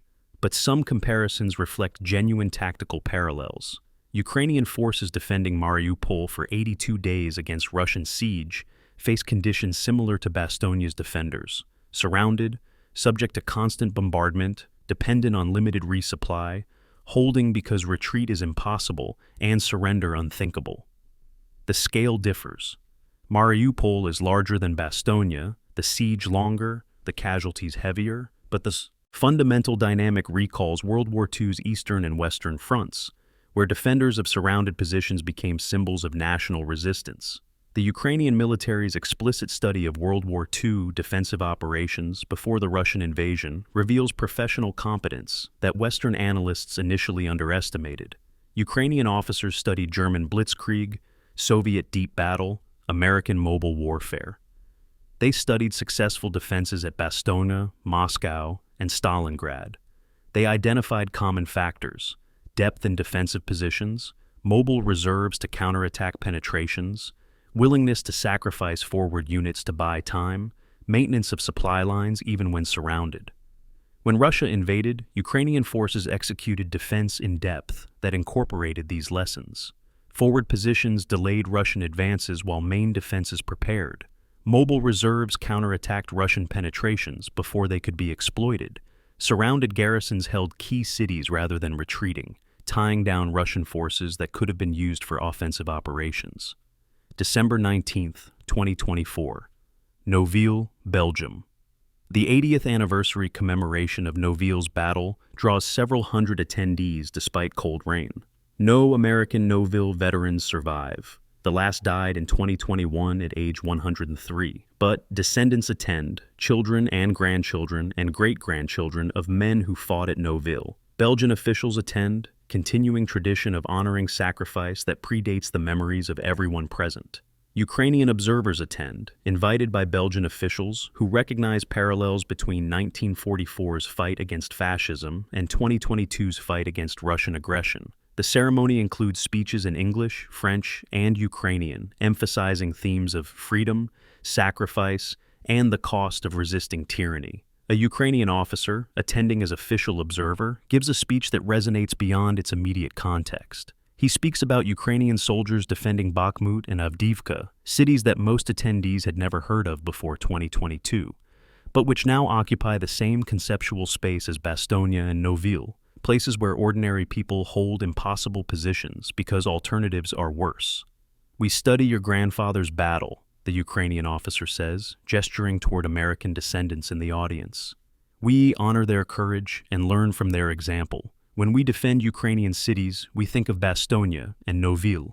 We know that holding matters, that delay matters, that small units can achieve strategic effects if they refuse to break. Your grandfathers taught us this. We are grateful. The Ukrainian officer's speech crystallizes Noville's contemporary relevance in ways that academic analysis cannot.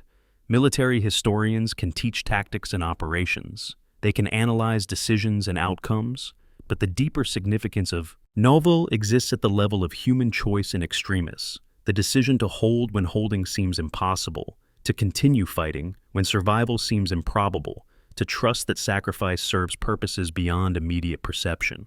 This significance transcends specific historical circumstances. It applies in Ukraine in 2024 as it applied in Belgium in 1944. The weapons change, the tactical procedures evolve, but the fundamental human challenge remains. How do ordinary people find courage to stand against overwhelming force when standing means probable death? The afternoon of the 80th anniversary ceremony brings informal gatherings at Noville's Crossroads Monument. Descendants of American veterans meet descendants of Belgian civilians who lived through the battle. An American woman whose grandfather was killed at Noville meets a Belgian man whose grandmother sheltered wounded Americans in her cellar. They share photographs and documents, construct shared history from family archives, discover that their grandparents' lives intersected briefly but meaningfully in December 1944. The connection they form is tenuous, mediated through documents and photographs and memories of people they barely knew, but it is real. History lives not only in monuments and museums, but in these human connections that reach across decades and oceans. Fort Moore, Georgia, 2025. Lieutenant Emily Rodriguez, infantry officer basic course student, receives assignment to analyze the Battle of Noville and present findings to her class. Rodriguez is 23 years old, commissioned through RROTC, the first in her family to serve in the military. She approaches the assignment skeptically. Another World War II battle, tactics from 80 years ago that seem irrelevant to modern warfare. She reads the after-action reports, studies the maps, watches documentary interviews with survivors. Gradually, her skepticism transforms into recognition. The tactical details are obsolete. No one fights with M4 Sherman tanks anymore. But the challenge de Zobri faced is timeless. Make decisions with incomplete information, lead soldiers in life-threatening situations, balance mission accomplishment against force preservation, project confidence while experiencing doubt. Rodriguez's presentation to her class emphasizes the human dimension over tactical specifics. She shows a photograph of Major de Zobri before Noville, young man in crisp uniform, confident expression, whole face. She shows a photograph of General de Zobri in retirement, older man with eye patch, scarred face, weight of memory visible in his expression. This is the cost of leadership, Rodriguez tells her classmates. De Zobri made decisions that saved lives and cost lives. He lived with those decisions for 50 years after Noville. When we become platoon leaders, we will make similar decisions. We need to understand that decisions have consequences that extend far beyond the immediate moment, that leadership means accepting responsibility for outcomes we cannot fully control, that competence and courage do not guarantee success or prevent wounds that are both physical and psychological. Rodriguez's presentation receives mixed reactions from classmates. Some find it powerful, a necessary reminder that combat leadership involves moral weight that tactics and procedures cannot eliminate. Others find it too focused on negative outcomes, too concerned with psychological costs rather than mission accomplishment. The debate that follows is heated and unresolved, exactly the kind of debate that Noville as a case study is meant to provoke. There are no right answers to the questions Rodriguez raises, only thoughtful engagement with complexity that defies simple solutions. This is the value of studying Noville 80 years after the battle, not to learn tactics that are obsolete, but to engage with challenges that remain timeless. The last living connection to Noville's battle exists in nursing homes and assisted living facilities across America and Europe. The children of Noville veterans, now themselves in their 70s and 80s, carry memories of fathers who rarely spoke about the war, but whose silence spoke volumes. These children remember fathers who would not watch war movies, who flinched at loud noises, who occasionally woke from nightmares they would not explain. They remember fathers who attended veterans' reunions and returned quiet and distant, who kept medals in drawers rather than displaying them, who volunteered to speak at schools about the war, but kept their stories brief and sanitized. These memories constitute the last first-generation connection to Noville's battle. When these children die, Noville will pass fully into history, will lose the living memory that connects events to people who knew the participants directly. The transition from living memory to history is not loss, but transformation. Events lose the immediacy that comes from personal connection, but gain perspective that distance provides. Historians centuries from now will study Noville the way we study ancient battles, through documents and artifacts and analysis uncolored by emotional connection to participants. They will understand differently, perhaps more objectively, certainly less viscerally. This transformation is natural and necessary. Memory cannot be preserved indefinitely, but the transformation requires those of us alive now to record what can be recorded, to preserve documents and photographs and artifacts, to capture oral histories before the last witnesses die, to ensure that future generations can access evidence they will need to understand what happened at Noville and why it mattered. The meaning of Noville in 2025 exists at multiple levels that do not always cohere. For military historians, Noville is a tactical case study in defensive operations and small unit leadership. For Belgian civilians, Noville is a village that bears permanent marks of war and a source of identity tied to resistance against tyranny. For American veterans' descendants, Noville is a place where grandfathers proved themselves in ways that shaped family stories across generations. For Ukrainian soldiers, Noville is an inspiring example of how small forces can achieve strategic effects through determination and sacrifice. For military academy students, Noville is a classroom, a place to debate leadership decisions and tactical choices. For tourists, Noville is a stop on battlefield tour, a photo opportunity with tank turret monument. All these meanings are valid, all coexist without contradiction. Noville contains multitudes. The final assessment of Noville's significance returns to the simplest truth. They held. Major de Zobry and his 500 soldiers, reinforced by Lieutenant Colonel Laprade and his 600 paratroopers, held an exposed position against forces 3 or 4 times their strength. They held through 2 days of combat that should have overwhelmed them. They held despite casualties approaching 50%. They held until ordered to withdraw, and even then they withdrew as organized unit rather than routed mob. This achievement, holding when holding seemed impossible, is Noville's essence and its legacy. The tactical details matter for understanding how they held. The strategic context matters for understanding why holding mattered. But the core truth is the holding itself. The choice made repeatedly by 1,100 men to stand when standing required courage that exceeded what anyone had a right to expect. Present day, Noville, Belgium. The village is peaceful now, rebuilt and prosperous, home to people who have no personal memory of war. Cars drive past the crossroads where tanks burned 80 years ago. Children play in fields that were once cratered by artillery. The stone church where Dr. Jack Pryor treated wounded has been restored, its walls no longer scarred by shell fragments. Life continues, as it must and should. But the memory remains, preserved in monuments and museums and annual ceremonies and military case studies and family stories passed down through generations.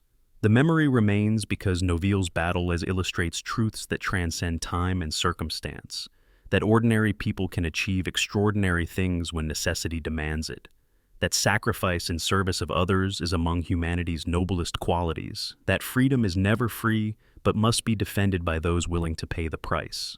The echo of Noville sounds in Ukraine in 2024, in military academies in 2025, in families who carry stories of grandfathers who fought in Belgium in 1944. The echo will continue sounding as long as soldiers stand between advancing threats and what they are sworn to protect, as long as historians teach about leadership and sacrifice, as long as families remember ancestors who did difficult things in difficult times. Noville endures not because the battle was unique. Similar battles occurred throughout World War II and in every war before and since. Noville endures because it exemplifies what human beings are capable of when pushed to extremes, what courage looks like when measured not in heroic charges, but in the willingness to remain in position while the world explodes around you. What it means to be responsible for other lives when all choices are bad, and the least bad choice still costs more than anyone should have to pay. This is Noville's legacy and its lesson, as relevant today as it was 80 years ago, as it will remain for as long as humans face the necessity of standing against forces that threaten everything they hold dear.